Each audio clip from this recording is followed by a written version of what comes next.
CH51 अदृश्य शक्तियां। ओम कोमल से बात कर ही रहा था कि तभी किसी ने ओम को आवाज लगाई। ओम कोमल से सॉरी बोलते हुए कहा, सॉरी, अभी आपसे बात नहीं कर सकता, ऑफिस में हूं, क्या हम बाद में बात करें? कोमल बोली, ओके, कोई बात नहीं। इतना कहकर कोमल ने कॉल काट दिया। अब आगे, पंडित जी जरा ये कुंडली देखिएगा। एक कागज का टुकड़ा ओम की मां पंडित दीनदयाल मिश्र की तरफ बढ़ाते हुए बोली। पंडित जी उस कागज के टुकड़े को अपने हाथों में लेते हुए बड़े ही सहज भाव से बोले, किसकी कुंडली है? ओम की मां बोली, मेरे बेटे ओम की। इतना दिन हो गया मगर उसकी शादी कहीं लग नहीं पा रही। कई जगह बात चलाए और बात आगे बढ़ी भी मगर न जाने क्यों बात बनते बनते रह जा रही है। कई बार बात आगे बढ़कर अचानक ही खत्म हो जाती है। मुझको तो लगता है कोई ग्रह दोष है। ओम की मां की बात सुनकर पंडित जी अपने चेहरे का भाव बदलते हुए बोले, अच्छा, ऐसी बात है, लाओ अभी देखते हैं। ऐसा कहकर पंडित जी अपने आंख पर कान के सहारे एक पुराना सा चश्मा टिका लिए और फिर बड़े ध्यान से कागज पर बने कुंडली को बांचने लगे। कुछ देर तक कुंडली में अपना सर खपाने के बाद पंडित जी के चेहरे पर चिंता की लकीरें उभर आईं। वे कुछ चिंतित शब्दों में बोले, हाँ, कुछ गड़बड़ तो है उसकी कुंडली में। ये कुंडली सच में तुम्हारे बेटे ओम का ही है ना? ओम की मां बोली, हाँ हाँ, यह ओम की ही कुंडली है, मगर महाराज आपने ऐसा क्यों पूछा? पंडित जी अपनी मुद्रा बदलते हुए बोले, कहाँ से बनवाया था ये कुंडली? मेरा मतलब है कब और किसने बनाया था ये कुंडली? ओम की मां कुछ याद करते हुए बोली, ये तो हमने ओम के जन्म के समय ही गांव में रहने वाले एक पंडित महाराज से बनवाई थी, मगर अब वे जिंदा भी हैं या नहीं कह नहीं सकती। उनसे मिले हुए कई साल गुजर गए। पंडित जी एक बार फिर उस कुंडली को बड़े ध्यान से देखने लगे और फिर कुछ देर मन ही मन कुछ गणना करने लगे। कुछ देर यूं ही उंगलियों पर हिसाब लगाने के बाद बोले, अगर यह कुंडली तुम्हारे ही बेटे की है तो इस कुंडली के हिसाब से तो यही लगता है कि तुम्हारे बेटे की शादी इसी वर्ष हो जाएगी। मगर पंडित जी अपनी बात आगे कहते कहते एकदम से चुप हो गए। पंडित जी को ऐसे बीच में ही चुप होता देख ओम की मां चिंतित हो उठी। वह कुछ घबराई हुई आवाज में बोली, मगर क्या महाराज? पंडित जी एक लंबी आह भरते हुए बोले, तुम्हारे बेटे की शादी के पहले और बाद में बहुत सारी अड़चनें आने वाली हैं। यहाँ तक कि उसके जान को भी खतरा हो सकता है। बेटे के जान को खतरा है ये सुनकर कोई भी मां व्याकुल हो सकती है, फिर ओम की मां तो आखिर ओम की मां थी, बहुत ही कोमल हृदय की, जो अपने बेटे के बदन पर जरा सी खरोंच से घबरा जाती थी। जान के खतरे की बात तो बहुत बड़ी बात थी। ओम की मां घबराई हुई आवाज में पंडित जी से बोली, क्या बात कह रहे हैं महाराज? मेरे बेटे की जान को खतरा, मगर किससे और क्यों? पंडित जी यह सुनते ही कुंडली को दोबारा जांचने में लग गए और फिर थोड़ी देर बाद बोले, कुछ अदृश्य शक्तियां हैं जिनके फेर में ओम आ चुका है। इन्हीं में से एक से उसकी जान को खतरा है। ओम की मां ये सुनकर कुछ हिचकते हुए बोली, अदृश्य शक्तियां? कहीं आपका मतलब भूत प्रेत तो नहीं? पंडित जी यह सुनकर थोड़ा हिचकते हुए बोले, शायद, या फिर यह कह लो ग्रहों के प्रभाव की वजह से। आगे कुछ देर तक फिर कुंडली खंगालने के बाद पंडित जी कुछ चौंकते हुए बोले, एक मिनट, एक अदृश्य शक्ति और भी है जो तुम्हारे बेटे के साथ है और उसकी रक्षा कर रही है और आगे भी करती रहेगी, मगर कब तक ये कहना मुश्किल है। बेचारी ओम की मां आई थी बेटे के सिर पर सेहरा देखने का ख्वाब सजाने, मगर यहां आकर पता चला कि बेटे की जिंदगी ही अधर में है।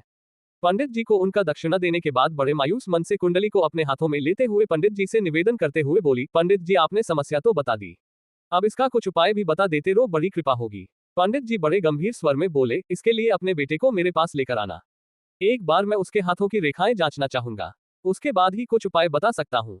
एक बात और, जिसने ये कुंडली बनाई है उसे इन सब बातों के बारे में पहले से ही पता होगा और शायद इन समस्याओं का जवाब वह मुझसे बेहतर बता सकता है। मेरी बात मानो तो एक बार उनसे जाकर मिल लो, शायद कुछ उपाय मिल जाए। पंडित दीनदयाल के मुंह से निकली ढेर सारी बातों में से यही एक बात थी जिसने ओम की मां के चिंता को कुछ कम किया था। वह झट से बोली, हाँ, मैं जरूर उनसे मिलने जाऊंगी, ओम को भी साथ लेकर जाऊंगी। आपका बहुत बहुत धन्यवाद। इतना कहकर ओम की मां पंडित जी के कदमों में प्रणाम करके वहां से अपने घर की राह ले ली। ओम की मां के जाने के बाद पंडित जी की पत्नी अंगिका, जो कि वहीं खड़ी पंडित जी और ओम की मां की बातें बहुत देर से सुन रही थी, पंडित जी से बोली, क्या सच में ओम की जान खतरे में है? पंडित जी एक नजर अपनी पत्नी की तरफ देखे और फिर अपनी नजरें दूसरी तरफ घुमाते हुए बोले, तुम इन सब चक्करों में ना ही पढ़ो तो बेहतर है। पंडित जी की बात सुनकर उनकी पत्नी को उन पर कुछ संदेह हुआ। वह उनके और नजदीक पहुंचकर बड़े प्यार से बोली, ऐसा क्यों कह रहे हैं जी? आखिरकार वह मेरे ही कहने पर तो यहाँ आई थी। उद्धरण चिन्ह। पत्नी की यह बात सुनकर पंडित जी थोड़ा चौंक पड़े, मगर फिर खुद को संभालते हुए बोले, जजमानों के भेद सबसे नहीं बताए जाते। तुम फिलहाल यही जान लो कि इस व्यवसाय में वही आदमी सफल है जो ये जान ले कि आखिरकार जजमान सुनना क्या चाहता है। ऐसा ही हमने ओम की मां के साथ भी किया, वह जो सुनना चाहती थी हमने उन्हें वही बताया। ऐसे जजमानों से ही हमारा घर चल रहा है, इसलिए तुम इन सब चक्करों में ना ही पड़ो तो बेहतर। ईश्वर सबके मन की जानता है, वह कब किसके साथ क्या खेला रचा दे वह केवल वही जानता है। हम ना तो उसे जान सकते हैं और ना ही बदल सकते हैं। फिलहाल अभी के लिए तुम्हें इतना ही बता दूं कि ओम के साथ कुछ तो खास होने वाला है। CH52 खेल कुंडली का। ईश्वर सबके मन की जानता है, वह कब किसके साथ क्या खेला रचा दे वह केवल वही जानता है। हम न तो उसे जान सकते हैं और ना ही बदल सकते हैं। फिलहाल अभी के लिए तुम्हें इतना ही बता दूं कि ओम के साथ कुछ तो खास होने वाला है। अब आगे। रविवार का दिन था। आज कई दिनों बाद ओम को घर पर रुकने का अवसर मिला था। पिछले कई दिनों से ऑफिस के काम में वह इतना व्यस्त रहता था कि रूम की साफ सफाई तक का वक्त न मिलता था। आज जबकि ऑफिस की छुट्टी थी तो बेचारा सुबह से कमरे को व्यवस्थित करने में लगा था। घर के काम निपटाते निपटाते उसे दोपहर हो गए। दोपहर को खाने पीने के बाद जब वह सुकून से बैठा तो अचानक ही उसे ख्याल आया कि उसने कोमल से बाद में बात करने को कहा था। ओम को यह वादा किए 2-3 गुजर चुके थे। इस बीच कोमल ने भी ओम को दोबारा कॉल नहीं किया। शायद वह सोच रही होगी कि फ्री होने पर ओम खुद ही उसे कॉल करेगा। कोमल का ध्यान आते ही ओम ने सोचा क्यों न कोमल से बात करके पता किया जाए कि आखिरकार उसने उस दिन ऐसा क्यों कहा कि आप जितने सीधे दिखते हो उतने हो नहीं। ये सोचकर ओम कोमल का नंबर मोबाइल पर ढूंढ ही रहा था कि तभी उसके मोबाइल पर उसकी मां का कॉल आने लगा। अपनी मां का कॉल देखते ही ओम को ध्यान आया कि उसे घर पर कॉल किए कई दिन हो चुके हैं। कंपनी में काम की व्यस्तता ने ओम का सारा रूटीन बदल कर रख दिया था। मां का कॉल रिसीव करते ही ओम ने उन्हें प्रणाम किया। जवाब में ओम की मां ने पहले तो अपने बेटे को खुश रहने का आशीर्वाद दिया और फिर उसके बाद शिकायत करते हुए बोली, लगता है तुम मां को भूल गए, तभी तो इतने दिनों से कोई कॉल नहीं किए। ओम सफाई देते हुए बोला, नहीं ऐसी कोई बात नहीं है। मैं भला आपको कभी भूल सकता हूँ क्या? कंपनी में आजकल काम का लोड ज्यादा बढ़ गया है। बस उसी में व्यस्त रहने की वजह से किसी से बात नहीं कर पा रहा हूँ। ओम की मां बेटे की परेशानी को समझ गई। वह थोड़ा अधीर होते हुए बोली, काम क्यों बढ़ गया? तुम अपने खाने पीने का तो ध्यान रख रहे हो न, या फिर काम के चक्कर में वह सब भी भूल जाते हो? ओम अपनी मां को समझाते हुए बोला, हाँ रखता हूँ ना, कंपनी में कुछ दिनों के बाद शट डाउन होने वाला है। बस इसीलिए इन्वेंटरी के चक्कर में काम थोड़ा बढ़ गया है। ओम के मुंह से कंपनी में शटडाउन की बात सुनते ही ओम की मां थोड़ा चहकते हुए बोली, शट डाउन हो रहा है तो फिर तो तुम्हारी छुट्टी भी होगी। ओम बोला, हाँ हो सकता है, मगर कंफर्म नहीं है कि छुट्टी मिले ही। ओम की मां ओम से बोली, अच्छा बनाने को हम ही मिले हैं, चलो रहने दो झूठ बोलने को। छुट्टी मिलेगी जरूर, मगर तुम मुझे बताना नहीं चाहते। सोच रहे होगे कि मैं घर आने को बोलूंगी, है ना? ओम मां के शिकत में भी उनका स्नेह साफ महसूस कर रहा था। वह अपनी मां को समझाते हुए बोला, अरे नहीं, मैं आपसे भला झूठ क्यों बोलूंगा। अच्छा आप चाहती हैं न कि मैं घर आऊं, तो ठीक है, अगर कंपनी में 2 दिन की भी छुट्टी हुई तो मैं घर जरूर आऊंगा। अब तो आप खुश हो ना? ओम की मां ओम की बात सुनकर मन ही मन बहुत खुश हुई। दरअसल आज ओम को फोन करने का उनका कारण ही यही था। वह ओम को घर पर आने को ही बोलना चाहती थी। दरअसल जब से पंडित जी ने ओम की कुंडली देखकर भविष्यवाणी की थी तभी से ओम की मां ओम को लेकर कुछ परेशान रहने लगी थी। वह ओम को लेकर गांव जाना चाहती थी ताकि ओम की कुंडली बनाने वाले पंडित महाराज से मिल सके तथा उनको ओम की कुंडली दोबारा से दिखा सके और साथ ही ओम को भी जरूरत पड़ने पर उनसे मिलवा सके।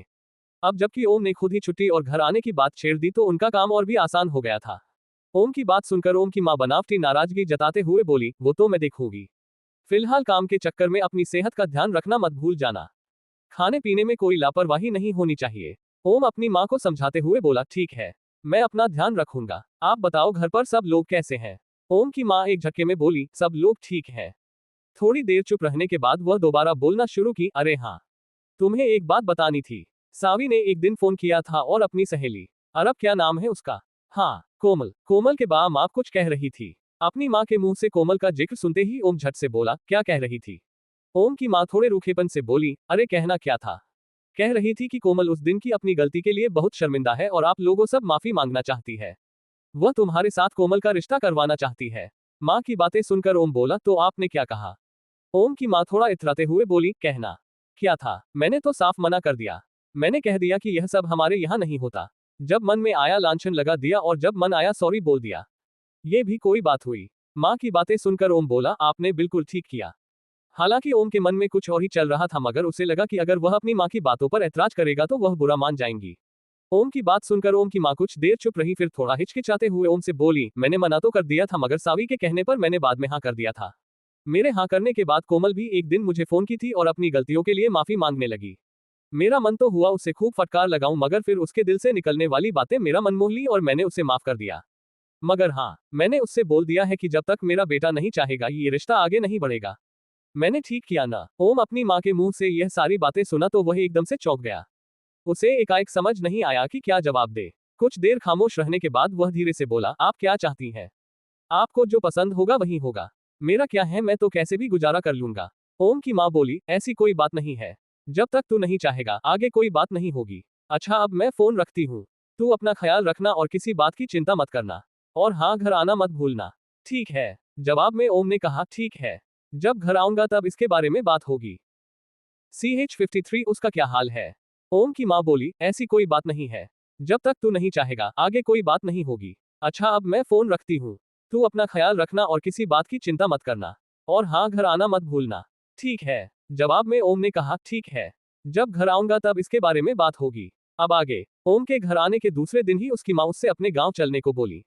गांव जाने की बात सुनते ही ओम एकदम से चौंक पड़ा। वह अपनी माँ से बोला, अचानक गांव जाने की बात, कोई फंक्शन है क्या वहां? ओम की माँ बोली, नहीं फंक्शन तो नहीं है, मगर क्या बिना किसी फंक्शन के हम गांव नहीं जा सकते क्या? मुझे कुछ जरूरी काम है इसलिए जाना चाहती हूँ। इसी बहाने सबसे भेंट भी हो जाएगी। वैसे भी सावी की शादी के बाद हम लोग गांव नहीं गए हैं। अपनी माँ के कहने पर ओम आखिरकार अपने गांव चलने को तैयार हो गया। दरअसल ओम खुद भी गांव जाना चाहता था मगर उसे कोई बहाना नहीं मिल रहा था। आखिरकार उसके मन में भी तो चांदनी से मिलने की इच्छाएं बेताब हुई जा रही थी। अंततः ओम और उसकी माँ दोनों अपने पुराने गांव की तरफ चल पड़े। हालांकि गांव जाने के पीछे दोनों के अपने अलग अलग उद्देश्य थे। ओम जहां अपने अंदर उठने वाले बेताबी को शांत करने के लिए जा रहा था, वहीं उसकी माँ अपने बेटे की कुशलता के लिए जा रही थी। इन दोनों में से किसका कौन सा उद्देश्य पूरा होगा, यह उन दोनों में से किसी को मालूम नहीं था। गांव में अपने पुराने घर पहुंचते ही ओम को सबने हाथों हाथ लिया, खासकर उसकी छोटी चाची और उसकी चचेरी वाहनों ने। संयोगवश उस समय सावी भी अपने मायके में ही थी। ओम को घर आया देख उसे एक तरफ जितनी खुशी हुई, वहीं दूसरी तरफ ओम को लेकर उसके मन में चिंता की लहरें भी उठने लगी। मगर इस चिंता का कारण उसके सिवा और कोई नहीं जानता था, यहाँ तक कि ओम भी नहीं। ओम वापस गांव में पहुंचकर बहुत खुश नजर आ रहा था। इस खुशी का कारण केवल अपने पुराने रिश्तेदारों से मिलना नहीं था, अपितु कुछ और भी था। जिस समय ओम और उसकी मां अपने गांव की सीमा में प्रवेश किए थे, ओम को एक अजीब सी आहट का अनुभव हुआ। उसे ऐसा महसूस हुआ जैसे कोई उसे उसका नाम लेकर बुला रहा है। ओम उस आवाज के पीछे एकदम से खींचने लगा था। अगर ओम के साथ उसकी मां न होती तो संभवतः वह उसी आवाज के पीछे चल पड़ा होता। रास्ते में चलते वक्त उसे हवा में एक अजीब सी खुशबू बिखरी हुई महसूस हुई। ऐसा लग रहा था जैसे किसी ने उसके स्वागत में रास्ते को ताजे फूलों से सजा रखा हो। ये सब अनुभूति उसे जहां एक तरफ कुछ अजीब लग रही थी, वहीं दूसरी तरफ रोमांचित भी कर रही थी। चूंकि ओम के दिलो दिमाग पर इस समय चांदनी से मिलने का खुमार छाया हुआ था, इसलिए उसका ध्यान इस ओर बिल्कुल नहीं गया कि यह सब किसी का छल प्रपंच भी हो सकता है। घर पर पहुंचकर सबसे मिल लेने के बाद ओम जैसे ही एक कमरे में अकेले बैठा, उसका मन चंचल हो उठा। उसे ऐसा लगने लगा कि वह अभी चांदनी से मिलने के लिए छत पर जा पहुंचे। शायद चांदनी वहां खड़ी उसका इंतजार कर रही होगी। सच पूछिए तो ओम इस समय कुछ कुछ दीवाना हुआ जा रहा था, और इस दीवानगी में उसे इस बात का भी ध्यान न रहा कि वह चांदनी से छत पर सावी की शादी में मिला था, और शादी को संपन्न हुए कई महीने बीत चुके हैं। इतने महीनों में तो दुनिया बदल गई, फिर एक लड़की का बदलना कौन सा मुश्किल काम है। ओम कमरे में अकेले बैठा अपने ख्वाबों की दुनिया में गोते लगा रहा था कि तभी दरवाजे पर किसी के आने की आहट हुई। ओम नजरें उठाकर देखा तो सामने सावी खड़ी मुस्कुरा रही थी। सावी को इस तरह मुस्कुराता हुआ देख ओम उसे कमरे में अंदर आमंत्रित करते हुए बोला, अरे सावी, तुम कब आई और दरवाजे पर क्यों खड़ी हो, अंदर आओ। ओम के ऐसा कहने पर सावी अंदर की तरफ बढ़ते हुए बोली, कहाँ खोए हैं आप? मैं कब से आवाज दे रही थी मगर आपका कोई जवाब ही नहीं मिल रहा था। सावी की यह बात सुनते ही ओम बोला, क्या तुम मुझे आवाज दे रही थी और मैं सुना ही नहीं, ऐसा कैसे हो सकता है? सावी मुस्कुराते हुए बोली, अच्छा छोड़िए इन बातों को, पहले ये बताइए कि अचानक ऐसे, और यहाँ ना कोई कॉल ना ही मैसेज। इरादा क्या है आपका? सावी की बात सुनकर ओम थोड़ा झेपते हुए बोला, इरादा क्या है, कुछ भी तो नहीं। रही बात यहाँ आने की, तो इसके बारे में तुम मम्मी से ही पूछ लो, क्योंकि वही मुझे लेकर यहाँ आई है। कह रही थी कोई जरूरी काम है। जब मैंने उसने इस बारे में जानना चाहा तो मुझे बताने मना कर दिया। खैर अगर तुम कहती हो तो आगे फिर कभी मैं यहाँ नहीं आऊंगा। सावी मन ही मन बड़बड़ाए, काश कि आप यहाँ नहीं आते। सावी को मन ही मन कुछ बड़बड़ाता हुआ देखो मुझसे छिड़ते हुए बोला, तुम मन ही मन मुझे गालिता ओ नहीं दे रही। ओम की यह बात सुनते ही सावी एकदम से चौंक पड़ी। सावी ओम से नाराज होते हुए बोली, क्या भाई, आप मेरे बारे में ऐसे कैसे सोच सकते हैं? मैं भला आपको क्यों गाली दूंगी? ओम हंसते हुए बोला, अरे मैं मजाक कर रहा था। और बताओ तुम्हारे ससुराल में सबका क्या हाल है? सावी झट से उत्तर दी, सब लोग ठीक हैं। ओम आगे बोला, और तुम्हारे सैया जी, उनका क्या हाल है? सावी थोड़ा झेपते हुए बोली, वह भी ठीक है। थोड़ी देर तक इधर उधर की बातें करने के बाद अचानक ही ओम सावी से बोला, सावी उसके बारे में कुछ पता चला क्या? ओम के इस सवाल को सुनते ही सावी एकदम से चौंक पड़ी। सावी को अच्छे से पता था कि ओम किसके बारे में पूछ रहा है, मगर फिर भी अनजान बनते हुए ओम से बोली, किसका पता चला? आप किसके बारे में पूछ रहे हो? सावी की यह बात सुनकर ओम थोड़ा चौंक पड़ा। अभी तक वह सोच रहा था कि सावी आसानी से उसके इशारे समझ जाएगी और उसकी बातों का जवाब दे देगी, मगर जब सावी ने उल्टा उससे ही सवाल कर दिया तो वह थोड़ा सा कपकाते हुए बोला, चांदनी का तुमको बताया तो था। CH-54 नेकी का नतीजा। सावी की यह बात सुनकर ओम थोड़ा चौंक पड़ा। अभी तक वह सोच रहा था कि सावी आसानी से उसके इशारे समझ जाएगी और उसकी बातों का जवाब दे देगी, मगर जब सावी ने उल्टा उससे ही सवाल कर दिया तो वह थोड़ा सा कपकाते हुए बोला, चांदनी का तुमको बताया तो था। अब आगे। ओम के मुंह से चांदनी का नाम सुनकर सावी बोल, उसके बारे में कुछ पता नहीं चला। आपको तो पता है कि पड़ोस वाले चाचा जी से अपने घर का बोलचाल नहीं है, इसलिए मैं सीधे सीधे ये सवाल तो किसी से नहीं पूछ पाई, मगर मैं जब से यहाँ वापस आई हूँ मैंने किसी चांदनी नाम की लड़की को नहीं देखा सुना। हो सकता है कि वह कोई रिश्तेदार रही हो और उस समय यहाँ आई हो। सावी की यह बात सुनकर ओम को कितना अधिक निराशा हुई थी यह उसके चेहरे पर साफ तौर से झलक रहा था। ओम बड़े उदास मन से बोला, अच्छा, कोई बात नहीं, थैंक्स। थोड़ी देर तक चुप रहने के बाद सावी ओम से बोली, आपकी कोमल से बात हुई थी क्या? ओम बड़े अनमने ढंग से बोला, हाँ, हुई तो थी। सावी आगे बोली, तो फिर आपने इस बारे में क्या सोचा? ओम उसी तरह अनमने ढंग से जवाब दिया, किस बारे में? सावी बोली, कोमल के साथ शादी करने के बारे में। सावी की यह बात सुनते ही ओम एकदम से चौंक पड़ा। वह विस्मित सा बोला, क्या? कोमल और मेरी शादी? यह क्या कह रही हो तुम? उसने तो मेरे साथ शादी करने से साफ मना कर दिया था। वैसे भी उसने मुझसे ऐसा कुछ नहीं कहा था, फिर मैं उससे क्यों शादी करने लगा? सावी बोली, क्यों? उसमें ऐसी क्या खराबी है? ओम बोला, भले ही खराबी कुछ नहीं है मगर फिर भी मैं शादी नहीं कर सकता। अगर एक बार को मैं मान भी जाऊं तो मम्मी नहीं मानेंगी। वैसे भी जो लड़की पल पल में अपना निर्णय बदल लेती हो उसके साथ कौन रिश्ता जोड़ना चाहेगा? सावी ओम की बातें सुनकर बोली, उससे गलती हो गई थी और वह इसे स्वीकार भी करती है। वह भी तो इंसान ही है, हो जाती है गलती कभी कभी। अच्छा एक बात बताइए, यदि बड़ी माँ हाँ कर दे तो आप कोमल से शादी करने को तैयार हैं? सावी ने ओम को बड़ी मुश्किल में डाल दिया था। वह हाँ भी नहीं कर सकता था और ना भी नहीं। कहाँ वह चांदनी के बारे में सावी से जानना चाहता था और सावी कोमल से शादी करने की जिद लेकर बैठ गई। ओम इस बात को टालने के इरादे से बोला, छोड़ो इन बातों को, जब जो होगा देखा जाएगा। सावी समझ गई कि ओम क्यों हाँ या ना नहीं कर रहा है, मगर फिर भी वह आगे कुछ नहीं बोली। उसे लगा कि ज्यादा खींचने से बात बिगड़ सकती है।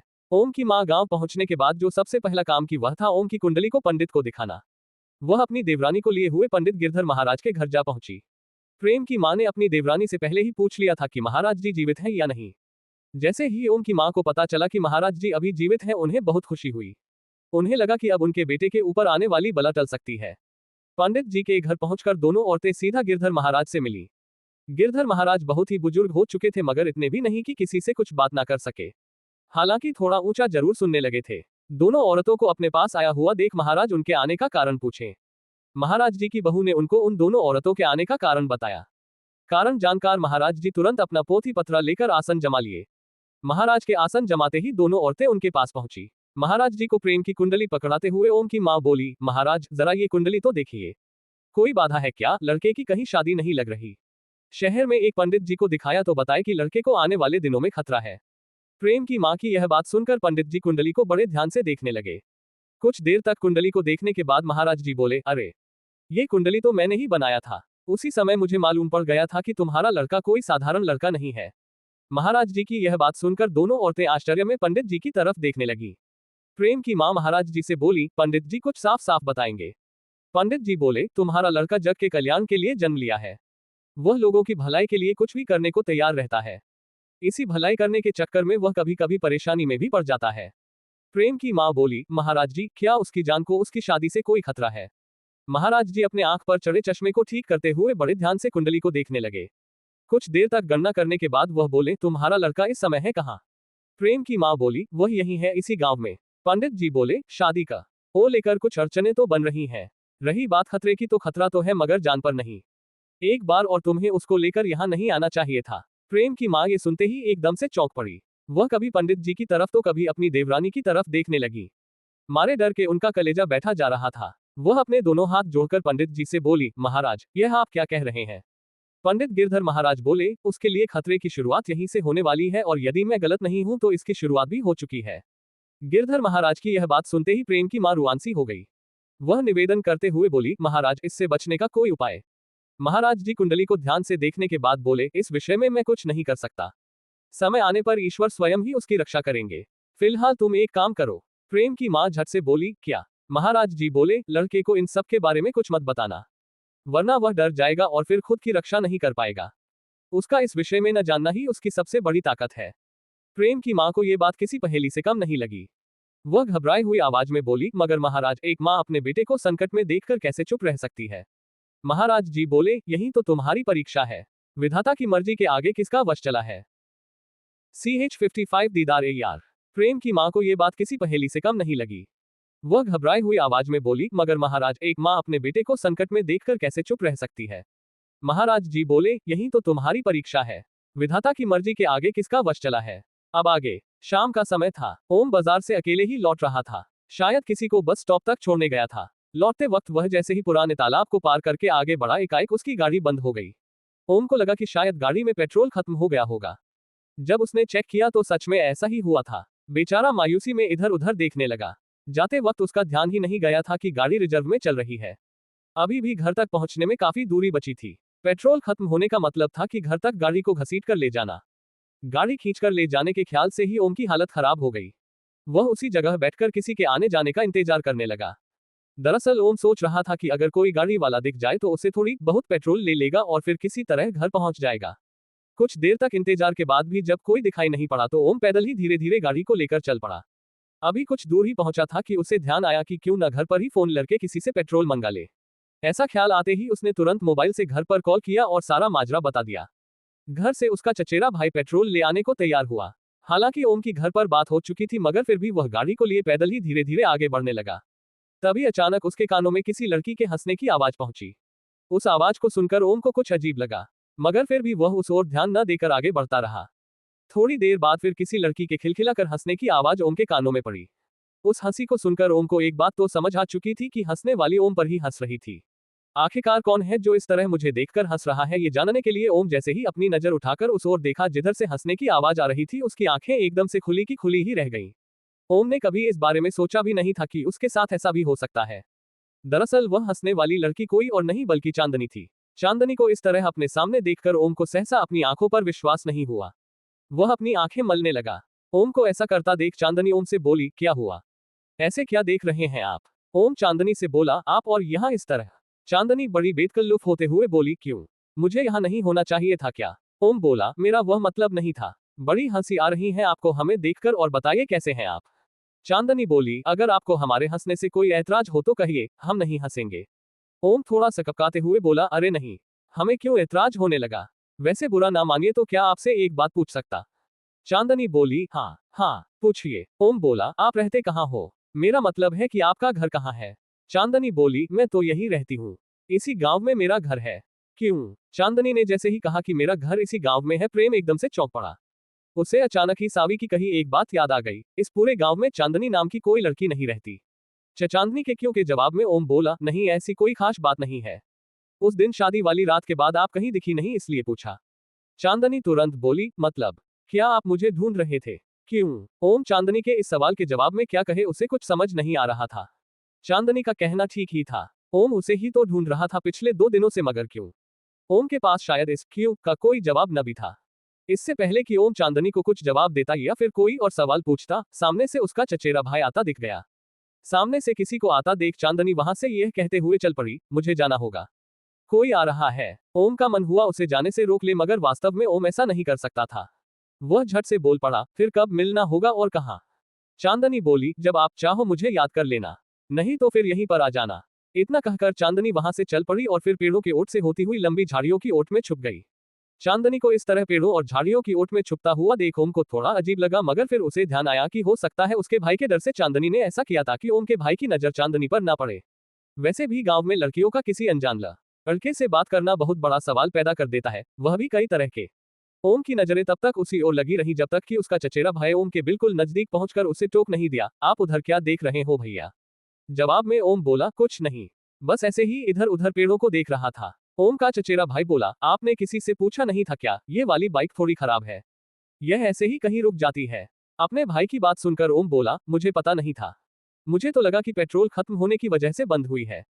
ओम के चचेरे भाई ने हाथ में लिए पेट्रोल से भरे बोतल का पेट्रोल गाड़ी की टंकी में उड़ेल दिया और फिर टंकी बंद करने के बाद किक मार दिया। एक किक लगते ही गाड़ी तुरंत स्टार्ट हो गई। गाड़ी ओम के चचेरे भाई ने चलाना आरंभ किया और ओम पीछे की सीट पर बैठ गया। उसकी नजर अब भी पीछे मुड़ मुड़कर देख रही थी, शायद चांदनी को तलाश रही थी। CH-56 डरावना ख्वाब। गाड़ी ओम के चचेरे भाई ने चलाना आरंभ किया और ओम पीछे की सीट पर बैठ गया। उसकी नजर अब भी पीछे मुड़ मुड़कर देख रही थी, शायद चांदनी को तलाश रही थी। अब आगे घर पर रात में सोने का वक्त हुआ तो ओम के मन में ख्याल आया कि क्यों न आज छत पर सोए, मगर यह बात घर पर किसी से कहने की उसकी हिम्मत नहीं हो रही थी। ओम को यह विश्वास हो चुका था कि चांदनी हो ना हो पड़ोस वाले घर में ही रहती है। शायद बोलचाल न होने की वजह से सावी ने प्रेम से झूठ कहा होगा कि उसके पड़ोस में चांदनी नाम की कोई लड़की नहीं रहती। या फिर ऐसा भी हो सकता है कि सावी कोमल की शादी ओम से करवाना चाहती हो। इसी वजह से वह ओम को चांदनी के बारे में बताना नहीं चाहती हो। चूंकि घर में ग्राउंड फ्लोर पर ही कई कमरे खाली पड़े थे, इसलिए ओम नीचे वाले कमरे में ही सो रहा था पिछले 2 दिन से, और आज भी उसे उसी कमरे में सोना पड़ा। सोते वक्त एक तरफ जहां ओम के मन में चांदनी से मिलने की टीस बार बार जोर मार रही थी, वहीं दूसरी ओर उसका मन ये सोचकर परेशान हो रहा था कि आखिरकार सावी चांदनी के बारे में झूठ क्यों बोल रही थी। ओम इन्हीं ख्यालों में खोया हुआ बिस्तर पर लेटा हुआ था कि जाने कब उसे नींद आ गई। ओम और चांदनी उसी तालाब के पास खिली चांदनी में बैठे हुए एक दूसरे से बातें करने में डूबे हुए थे। ओम चांदनी की गोंद में लेटा हुआ उसकी जुल्फों से खेल रहा था और चांदनी ओम के जुल्फों में उंगलियां फिरा रहा थी। अचानक ही ओम को कुछ ख्याल आया और एकदम से उठकर बैठ गया। वह चांदनी की आंखों में देखते हुए बोला, चांदनी, तुम्हें इतनी रात को यहाँ आते डर नहीं लगता? लोग तो इस जगह और इस तालाब के बारे में न जाने क्या क्या बातें करते रहते हैं। यहाँ भूतों का जमावड़ा है। तालाब में कई प्रेतात्माएं रहती हैं। कोई चुड़ैल रात को यहाँ टहलती है और हर साल किसी न किसी को अपना शिकार बनाती है। ओम की बातें सुनकर चांदनी बड़े प्यार से बोली, ओम, तुम्हारे रहते मुझे किस बात का डर है? वैसे तुम्हें बता दूं, मुझे भूत प्रेतों से ज्यादा जिंदा आदमियों से डर लगता है। इन्हीं जिंदा लोगों के डर की वजह से हमें यूं छुप छुप कर रात में मिलना पड़ रहा है। ओम चांदनी की प्यार भरी बातें सुनकर बोला, हाँ चांदनी, तुम ठीक ही कह रही हो। फिर एक लंबी आह भरते हुए ओम बोला, देखो कब तक ऐसा होता है। ओम की यह बात सुनते ही चांदनी बोली, जब तक तुम चाहो। ओम बोला, मैं कुछ समझा नहीं। चांदनी बोली, हाँ, जब तक तुम चाहो। तुम चाहो तो हमें कभी भी छुपकर मिलने की जरूरत नहीं होगी। ओम बोला, वह कैसे? चांदनी बोली, तुम मुझे अपने साथ लेकर चलो। ओम बोला, मगर कैसे? चांदनी बोली, तुम मुझे यहाँ से भगाकर ले चलो। वैसे भी तुम शहर में रहते हो, हम दोनों वहां एक साथ रहेंगे हमेशा हमेशा के लिए। चांदनी की यह बात सुनते ही ओम एकदम से चौंक पड़ा। वह अपनी जगह पर खड़ा होते हुए बोला, नहीं चांदनी, नहीं, ऐसा नहीं हो सकता। इतना कहकर ओम चांदनी की तरफ पलटा ही था कि सामने का नजारा देखकर ओम के होश उड़ गए। चांदनी के इर्द गिर्द कई काले साए मंडरा रहे थे। वे सब सूरत में बड़े ही बदसूरत दिख रहे थे। देखते ही देखते वे सब मिलकर चांदनी को पकड़ लिए और फिर उसे घसीटते हुए उस पुराने तालाब की तरफ बढ़ने लगे। चांदनी मदद के लिए चीखने चिल्लाने लगी। चांदनी को इस हालत में देख ओम को समझते देर न लगी कि चांदनी को पकड़ने वाले काले साए कोई इंसान नहीं बल्कि इसी जगह पर रहने वाली प्रेतात्माएं हैं। इस बात की अनुभूति होते ही ओम अपने आराध्य को ध्यान कर मंत्रों का जाप करना शुरू कर दिया। मगर यह क्या, उन प्रेतों पर ओम के मंत्रों का कोई असर नहीं हो रहा। यह दृश्य देखकर ओम को बड़ा आश्चर्य होने लगा। मंत्रों के नाकाम होने पर ओम स्वयं ही चांदनी को बचाने के लिए दौड़ पड़ा, मगर चांदनी पल पल ओम की पहुंच से दूर हुई जा रही थी। अंत में वे सब काले साए चांदनी को अपने हाथों में जकड़े हुए उसी तालाब की गहराई में समाने लगे। ओम उनको रोकने की भरसक प्रयास किया, मगर तालाब के किनारे पहुंचकर उसके कदम एकदम से ठहर गए। चूंकि ओम को तैरना नहीं आता था, इसलिए वह पानी से भरे तालाब में नहीं उतर पाया और दूर से चांदनी को डूबते हुए देखता रहा। ओम मदद के लिए जोर जोर से गुहार लगा रहा था। ओम की गुहार सुनकर उसके बगल वाले कमरे में सोई हुई उसकी मां की नींद एकदम से टूट गई। वह भागे भागे ओम के पास पहुंची। वहां पहुंचकर देखी तो ओम अपने हाथ पांव झटक रहा है और जोर जोर से बोल रहा है, छोड़ दो उसे, छोड़ दो उसे। ओम को ऐसा करते देख उसकी मां समझ गई कि ओम कोई सपना देख रहा है। ओम की मां ओम को जगाने की कोशिश करने लगी, मगर ओम था कि अपने सपने से बाहर निकल ही नहीं पा रहा था।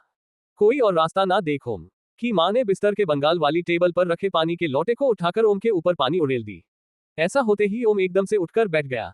सामने अपनी मां को खड़ा देख वह और भी ज्यादा चौंक पड़ा। पहले तो वह अपने आसपास कुछ ढूंढता रहा। जब उसे कुछ न मिला तो वह अपनी मां से बोला, मम्मी आप यहाँ क्या कर रही हैं? ओम की मां ओम का ये हाल देखकर काफी डर गई थी। सच पूछा जाए तो उसके डर का मुख्य कारण ओम का ये सपना नहीं बल्कि पंडित गिरधर महाराज की कही बातें थी। वह अपने डर को अपने अंदर ही छुपाते हुए बोली, तू ही तो बुला रहा था सपने में। मुझे लगा तुझे कुछ चाहिए, मगर जब यहाँ आकर देखी तो पाई कि तू तो सपना देख रहा है। अपनी माँ की यह बात सुनकर ओम को थोड़ा अजीब लगा।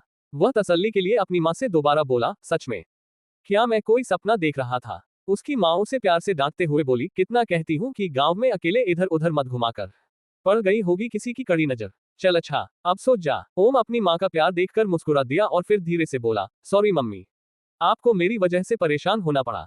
आगे जारी है। घर पर रात में सोने का वक्त हुआ तो ओम के मन में ख्याल आया कि क्यों न आज छत पर सोए, मगर यह बात घर पर किसी से कहने की उसकी हिम्मत नहीं हो रही थी।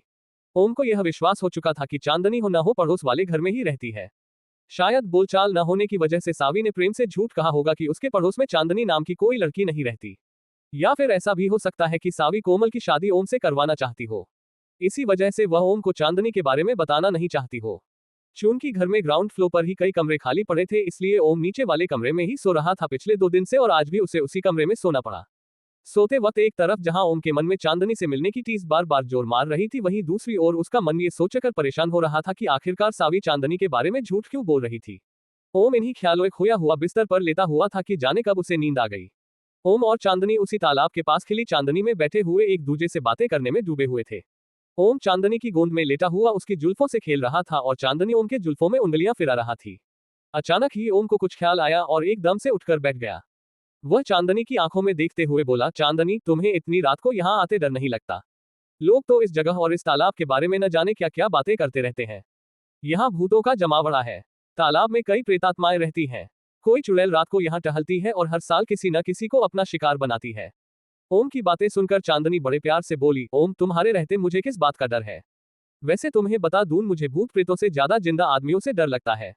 इन्हीं जिंदा लोगों के डर की वजह से हमें यूं छुप छुप कर रात में मिलना पड़ रहा है। ओम चांदनी की प्यार भरी बातें सुनकर बोला, हाँ चांदनी, तुम ठीक ही कह रही हो। फिर एक लंबी आह भरते हुए ओम बोला, देखो कब तक ऐसा होता है। ओम की यह बात सुनते ही चांदनी बोली, जब तक तुम चाहो। ओम बोला, मैं कुछ समझा नहीं। चांदनी बोली, हाँ, जब तक तुम चाहो। तुम चाहो तो हमें कभी भी छुपकर मिलने की जरूरत नहीं होगी। ओम बोला, वह कैसे? चांदनी बोली, तुम मुझे अपने साथ लेकर चलो। ओम बोला, मगर कैसे? चांदनी बोली, तुम मुझे यहाँ से भगाकर ले चलो। वैसे भी तुम शहर में रहते हो। हम दोनों वहां एक साथ रहेंगे, हमेशा हमेशा के लिए। चांदनी की यह बात सुनते ही ओम एकदम से चौंक पड़ा। वह अपनी जगह पर खड़ा होते हुए बोला, नहीं चांदनी, नहीं, ऐसा नहीं हो सकता। इतना कहकर ओम चांदनी की तरफ पलटा ही था कि सामने का नजारा देखकर ओम के होश उड़ गए। चांदनी के इर्द गिर्द कई काले साए मंडरा रहे थे। वे सब सूरत में बड़े ही बदसूरत दिख रहे थे। देखते ही देखते वे सब मिलकर चांदनी को पकड़ लिए और फिर उसे घसीटते हुए उस पुराने तालाब की तरफ बढ़ने लगे। चांदनी मदद के लिए चीखने चिल्लाने लगी। चांदनी को इस हालत में देख ओम को समझते देर न लगी कि चांदनी को पकड़ने वाले काले साए कोई इंसान नहीं बल्कि इसी जगह पर रहने वाली प्रेतात्माएं हैं। इस बात की अनुभूति होते ही ओम अपने आराध्य को ध्यान कर मंत्रों का जाप करना शुरू कर दिया। मगर यह क्या, उन प्रेतों पर ओम के मंत्रों का कोई असर नहीं हो रहा। यह दृश्य देखकर ओम को बड़ा आश्चर्य होने लगा। मंत्रों के नाकाम होने पर ओम स्वयं ही चांदनी को बचाने के लिए दौड़ पड़ा, मगर चांदनी पल पल ओम की पहुंच से दूर हुई जा रही थी। अंत में वे सब काले साए चांदनी को अपने हाथों में जकड़े हुए उसी तालाब की गहराई में समाने लगे। ओम उनको रोकने की भरसक प्रयास किया, मगर तालाब के किनारे पहुंचकर उसके कदम एकदम से ठहर गए। चूंकि ओम को तैरना नहीं आता था, इसलिए वह पानी से भरे तालाब में नहीं उतर पाया और दूर से चांदनी को डूबते हुए देखता रहा। ओम मदद के लिए जोर जोर से गुहार लगा रहा था। ओम की गुहार सुनकर उसके बगल वाले कमरे में सोई हुई उसकी मां की नींद एकदम से टूट गई। वह भागे भागे ओम के पास पहुंची। वहां पहुंचकर देखी तो ओम अपने हाथ पांव झटक रहा है और जोर जोर से बोल रहा है, छोड़ दो उसे, छोड़ दो उसे। ओम को ऐसा करते देख उसकी मां समझ गई कि ओम कोई सपना देख रहा है। ओम की मां ओम को जगाने की कोशिश करने लगी, मगर ओम था कि अपने सपने से बाहर निकल ही नहीं पा रहा था। कोई और रास्ता ना देख ओम की मां ने बिस्तर के बंगाल वाली टेबल पर रखे पानी के लोटे को उठाकर ओम के ऊपर पानी उड़ेल दी। ऐसा होते ही ओम एकदम से उठकर बैठ गया। सामने अपनी मां को खड़ा देख वह और भी ज्यादा चौंक पड़ा। पहले तो वह अपने आसपास कुछ ढूंढता रहा। जब उसे कुछ न मिला तो वह अपनी मां से बोला, मम्मी, आप यहाँ क्या कर रही हैं? ओम की मां ओम का ये हाल देखकर काफी डर गई थी। सच पूछा जाए तो उसके डर का मुख्य कारण ओम का ये सपना नहीं बल्कि पंडित गिरधर महाराज की कही बातें थी। वह अपने डर को अपने अंदर ही छुपाते हुए बोली, तू ही तो बुला रहा था सपने में। मुझे लगा तुझे कुछ चाहिए, मगर जब यहाँ आकर देखी तो पाई कि तू तो सपना देख रहा है। अपनी माँ की यह बात सुनकर ओम को थोड़ा अजीब लगा। वह तसल्ली के लिए अपनी माँ से दोबारा बोला, सच में? क्या मैं कोई सपना देख रहा था? उसकी माँ उसे प्यार से डांटते हुए बोली, कितना कहती हूँ कि गांव में अकेले इधर उधर मत घुमाकर। पड़ गई होगी किसी की कड़ी नजर। चल अच्छा, अब सो जा। ओम अपनी माँ का प्यार देखकर मुस्कुरा दिया और फिर धीरे से बोला, सॉरी मम्मी, आपको मेरी वजह से परेशान होना पड़ा। CH57 मंत्रोच्चारण। ओम अपनी माँ का प्यार देखकर मुस्कुरा दिया और फिर धीरे से बोला, सॉरी मम्मी, आपको मेरी वजह से परेशान होना पड़ा। अब आगे। सुबह जब से ओम सोकर जगा था वह रात के सपने को लेकर परेशान था। हालांकि वह महज एक सपना था, मगर उसे सपने में ओम को जो दृश्य दिखा था उसने ओम के होश उड़ा रखे थे। ओम चांदनी को लेकर ज्यादा परेशान था क्योंकि चांदनी ने उसे उसी तालाब के पास मिलने को बुलाया था और लोगों के अनुसार उस तालाब में कई प्रेतों का निवास था। ओम के सपने में भी उस तालाब से निकली प्रेत आत्माओं ने ही चांदनी को जकड़ रखा था और उसे लेकर उसी तालाब में समाहित हो गए थे। ये कहावत कितना सही है और कितना गलत, इसका निर्णय लगाना कठिन था। दोपहर होते होते ओम के दिमाग में न जाने क्या खुरापात जगा और वह उस पुराने तालाब की तरफ चल पड़ा। ओम घर से बिना किसी को इसके बारे में बताए उधर इस उम्मीद में निकल पड़ा था कि यदि चांदनी उसे कहीं दिखाई पड़ेगी तो ओम उसे इस जगह पर आने से मना कर देगा। थोड़ी देर में ही ओम उस तालाब के बिल्कुल नजदीक पहुंच गया। वहां पहुंचकर वह तालाब के किनारे एक जगह बैठ गया। तालाब के किनारे कुछ लोग मछली पकड़ने के लिए जाल बिछा रहे थे। उनको ऐसा करता देख ओम के मन में ख्याल आया कि अगर इस तालाब में वास्तव में प्रेत आत्माओं को वास है तो फिर इस तालाब में मछलियों का कैसे वास हो सकता है। दूसरी बात यह कि ये प्रेतात्माएं केवल महिलाओं या लड़कियों को ही अपना निशाना बनाते हैं या फिर पुरुषों को भी। शायद पुरुषों को नहीं बनाते होंगे, वरना यहाँ इस तरह मछलियां पकड़ने के लिए कोई तालाब में जाल नहीं बिछाता। फिर अचानक ओम के दिमाग में ख्याल आया कि ये प्रेतात्माएं केवल रात में ही दिखाई देते हैं या फिर दिन में भी। इस बात के ख्याल आते ही ओम के मन में कुतूहल हुआ कि क्यों न इस बात का पता ही लगाया जाए। अभी तक ओम को चांदनी भी कहीं दिखाई नहीं पड़ी थी। अपने मन में कुछ सोचकर ओम एक साफ जगह जाकर बैठ गया जहां से पूरे तालाब को वह आसानी से देख सकता था। ओम उस जगह पर बैठकर एक मंत्र का उच्चारण करना शुरू कर दिया। ये वही मंत्र था जिसको साधने के लिए ओम ने हफ्ते भर कठिन तपस्या किया था। मतलब कि वह आत्माओं को देखने के लिए मंत्र उच्चारण कर रहा था। मंत्र उच्चारण करने के साथ ही ओम के शरीर में एक अजीब सी हलचल होने लगी। ओम ने मंत्रोच्चारण करते समय अपनी दोनों आंखें बंद कर रखी थी। कुछ देर तक मंत्रोच्चारण करने के बाद ओम की आंखों के सामने धीरे धीरे एक अजीब सा दृश्य उभरने लगा। उस दृश्य में वही तालाब था जिसके पानी की ऊपरी सतह पर कई अनजान चेहरे उभरने लगे। ओम की नजरें ज्यों ज्यों पानी के अंदर देखती जाती उन चेहरों की आकृति बदलती जाती। फिर देखते ही देखते वे सभी आकृतियां बड़ा ही खूंखार रूप धारण कर ली। उन आकृतियों का जो शरीर था वह जगह जगह से सड़ता गलता सा दिख रहा था और उनके शरीर के घावों से बहुत ही बुरी दुर्गंध उठ रही थी। ओम के लिए वे सभी आकृतियां बिल्कुल अनजान थीं।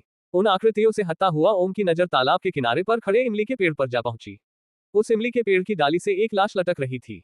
वह लाश किसी लड़की की जान पड़ती थी। देखते ही देखते वह लाश डाल से छूटकर जमीन पर गिर पड़ी और फिर एकदम से खड़ी हो गई। शुरुआत में उस लाश की आकृति कुछ साफ नहीं थी, मगर जैसे ही वह एक जीवित लड़की के रूप में आई उसका रूप रंग बिल्कुल साफ हो गया। ओम के देखते ही देखते उसने अपना रूप बदल लिया और एक खूबसूरत नवयौवना में बदल गई।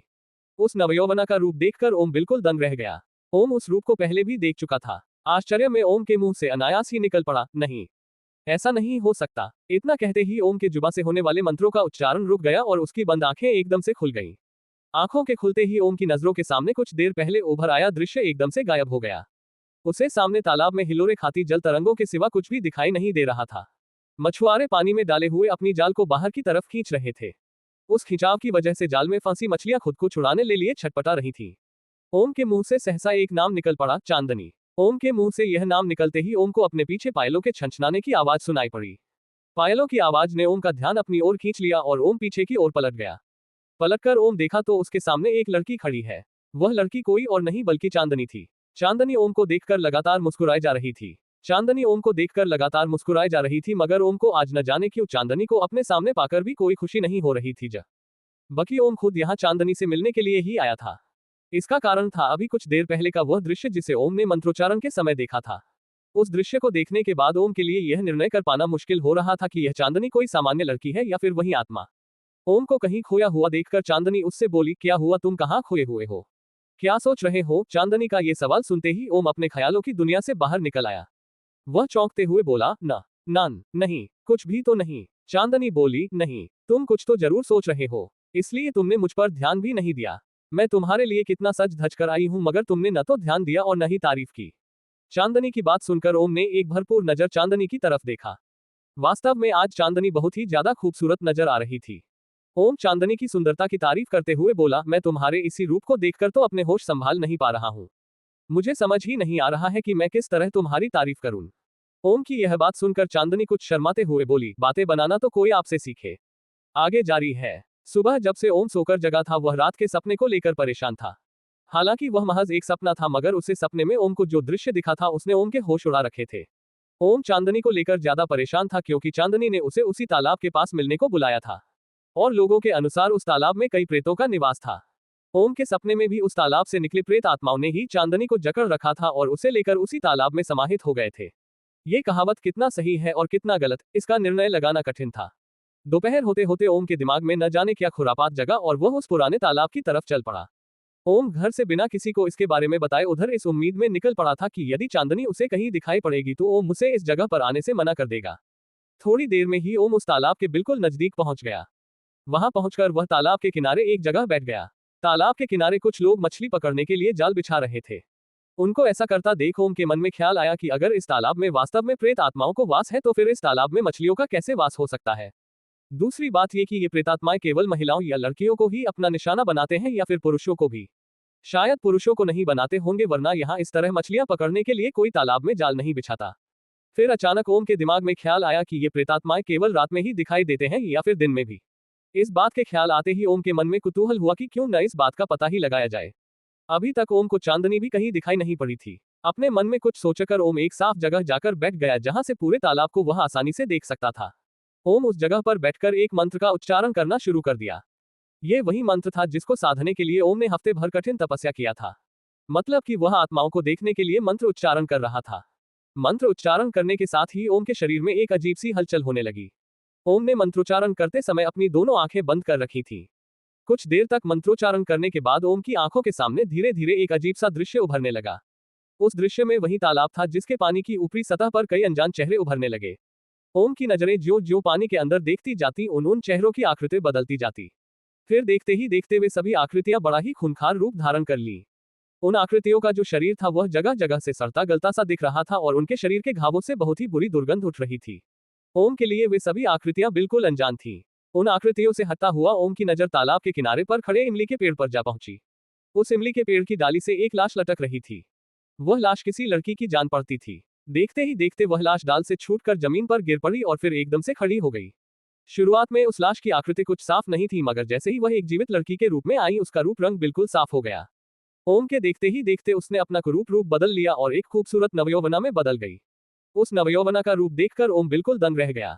ओम उस रूप को पहले भी देख चुका था। आश्चर्य में ओम के मुंह से अनायास ही निकल पड़ा, नहीं, ऐसा नहीं हो सकता। इतना कहते ही ओम के जुबान से होने वाले मंत्रों का उच्चारण रुक गया और उसकी बंद आंखें एकदम से खुल गईं। आंखों के खुलते ही ओम की नजरों के सामने कुछ देर पहले उभर आया दृश्य एकदम से गायब हो गया। उसे सामने तालाब में हिलोरे खाती जल तरंगों के सिवा कुछ भी दिखाई नहीं दे रहा था। मछुआरे पानी में डाले हुए अपनी जाल को बाहर की तरफ खींच रहे थे। उस खिंचाव की वजह से जाल में फंसी मछलियां खुद को छुड़ाने ले लिए छटपटा रही थीं। ओम के मुंह से सहसा एक नाम निकल पड़ा, चांदनी। ओम के मुंह से यह नाम निकलते ही ओम को अपने पीछे पायलों के छनछनाने की आवाज सुनाई पड़ी। पायलों की आवाज ने ओम का ध्यान अपनी ओर खींच लिया और ओम पीछे की ओर पलट गया। पलटकर ओम देखा तो उसके सामने एक लड़की खड़ी है। वह लड़की कोई और नहीं बल्कि चांदनी थी। चांदनी ओम को देखकर लगातार मुस्कुराई जा रही थी। चांदनी ओम को देखकर लगातार मुस्कुराई जा रही थी, मगर ओम को आज न जाने क्यों चांदनी को अपने सामने पाकर भी कोई खुशी नहीं हो रही थी, जबकि ओम खुद यहाँ चांदनी से मिलने के लिए ही आया था। इसका कारण था अभी कुछ देर पहले का वह दृश्य जिसे ओम ने मंत्रोच्चारण के समय देखा था। उस दृश्य को देखने के बाद ओम के लिए यह निर्णय कर पाना मुश्किल हो रहा था कि यह चांदनी कोई सामान्य लड़की है या फिर वही आत्मा। ओम को कहीं खोया हुआ देखकर चांदनी उससे बोली, क्या हुआ, तुम कहाँ खोए हुए हो, क्या सोच रहे हो? चांदनी का ये सवाल सुनते ही ओम अपने ख्यालों की दुनिया से बाहर निकल आया। वह चौंकते हुए बोला, नहीं, कुछ भी तो नहीं। चांदनी बोली, नहीं, तुम कुछ तो जरूर सोच रहे हो, इसलिए तुमने मुझ पर ध्यान भी नहीं दिया। मैं तुम्हारे लिए कितना सज धज कर आई हूं, मगर तुमने न तो ध्यान दिया और न ही तारीफ की। चांदनी की बात सुनकर ओम ने एक भरपूर नजर चांदनी की तरफ देखा। वास्तव में आज चांदनी बहुत ही ज्यादा खूबसूरत नजर आ रही थी। ओम चांदनी की सुंदरता की तारीफ करते हुए बोला, मैं तुम्हारे इसी रूप को देखकर तो अपने होश संभाल नहीं पा रहा हूँ। मुझे समझ ही नहीं आ रहा है कि मैं किस तरह तुम्हारी तारीफ करूं। ओम की यह बात सुनकर चांदनी कुछ शर्माते हुए बोली, बातें बनाना तो कोई आपसे सीखे। CH58 चांदनी, एक चुड़ैल। ओम की यह बात सुनकर चांदनी कुछ शर्माते हुए बोली, बातें बनाना तो कोई आपसे सीखे। अब आगे। ओम हालांकि चांदनी से बात तो कर रहा था, मगर उसका दिमाग अभी तक इस बात को लेकर निश्चिंत नहीं हो पा रहा था कि उसके सामने खड़ी लड़की जिसका नाम चांदनी है वह कोई सामान्य लड़की है या फिर कोई आत्मा। उसी समय ओम के दिमाग में एक ख्याल आया कि क्यों न मैं खुद ही इसकी जांच कर लूं। इस बात का ध्यान आते ही ओम मुस्कुराते हुए चांदनी से बोला, तुम्हें कैसे पता चला कि मैं इस समय यहाँ पर हूँ? मैंने तो तुम्हें बताया नहीं था कि मैं यहाँ पर आऊंगा। ओम की यह बात सुनकर चांदनी के चेहरे का रंग थोड़ा बदल गया, मगर फिर भी वह खुद को संभालते हुए बोली, कल तो मैंने तुम्हें बताया था कि मैं तुम्हें यहीं मिलूंगी, जब तुम मुझे दिल से याद करोगे। ओम बोला, तुम्हें कैसे पता चला कि मैंने तुम्हें याद किया था? ओम के सवाल चांदनी को बड़े नागवार लग रहे थे। वह इन सवालों को सुनकर अंदर ही अंदर कुढ़ने लगी, मगर वह अपने अंदर के भावों को बाहर उजागर नहीं होने दे रही थी। वह ओम से बड़े उदास स्वरों में बोली, क्या बात है, आज तुम मुझे देखकर खुश होने की बजाय मुझसे सवाल पर सवाल किए जा रहे हो? इतना कहकर चांदनी ओम से लिपटना चाही, मगर जैसे ही उसने ओम के हाथों का स्पर्श किया उसे एक जोरदार झटका लगा और वह एकदम से पीछे हट गई। दरअसल जिस समय चांदनी ने ओम को छुआ था उस समय ओम मन ही मन एक मंत्र का जाप कर रहा था। उसी मंत्र का असर था जो चांदनी उसे स्पर्श नहीं कर पाई। चांदनी को इस तरह झटका लगता देख ओम को सारा माजरा समझ में आ गया। ओम को समझ में आ गया कि जिसे अब तक वह कोई सामान्य लड़की समझ रहा था वह चांदनी कोई सामान्य लड़की नहीं बल्कि एक मृत लड़की की भटकती हुई आत्मा थी। इस बात का ज्ञान होते हो ओम बिल्कुल सचेत हो गया। उधर चांदनी को जैसे ही झटका लगा वह समझ गई कि ओम जरूर किसी मंत्र का जाप कर रहा है। शायद ओम को उस पर शक हो गया है। अपनी सच्चाई खुलने के भय से चांदनी वहां से लौटने का बहाना बनाते हुए बोली, ओम लगता है आज तुम्हारा ध्यान कहीं और है। मुझे भी घर जाना है, मैं तुमसे बाद में मिलूंगी। इतना कहकर चांदनी वहां से जाने लगी। चांदनी को वहां से जाता हुआ देख ओम बोला, कहाँ जा रही हो, मुझे अपने घर नहीं ले चलोगी? चांदनी यह सुनते ही एकदम से पलट पड़ी और ओम से बोली, अभी इसका समय नहीं आया है। चांदनी के मुंह से ये सुनते ही ओम चांदनी से बोला, और मैं वह समय आने भी नहीं दूंगा। इतना कहकर ओम ने अपने हाथों में ली हुई मिट्टी चांदनी के ऊपर फेंक दिया। वह मिट्टी कोई सामान्य मिट्टी नहीं थी बल्कि मंत्रों से अभिमंत्रित थी। उस मिट्टी के अपने ऊपर पड़ते ही चांदनी एकदम से तिलमिला उठी। उसका जिस्म एकाएक दहकने लगा। वह एकदम से कराह उठी। दर्द में बिलखने के कारण उसका बनावटी रूप जाता रहा और वह अपने असली रूप में आ गई।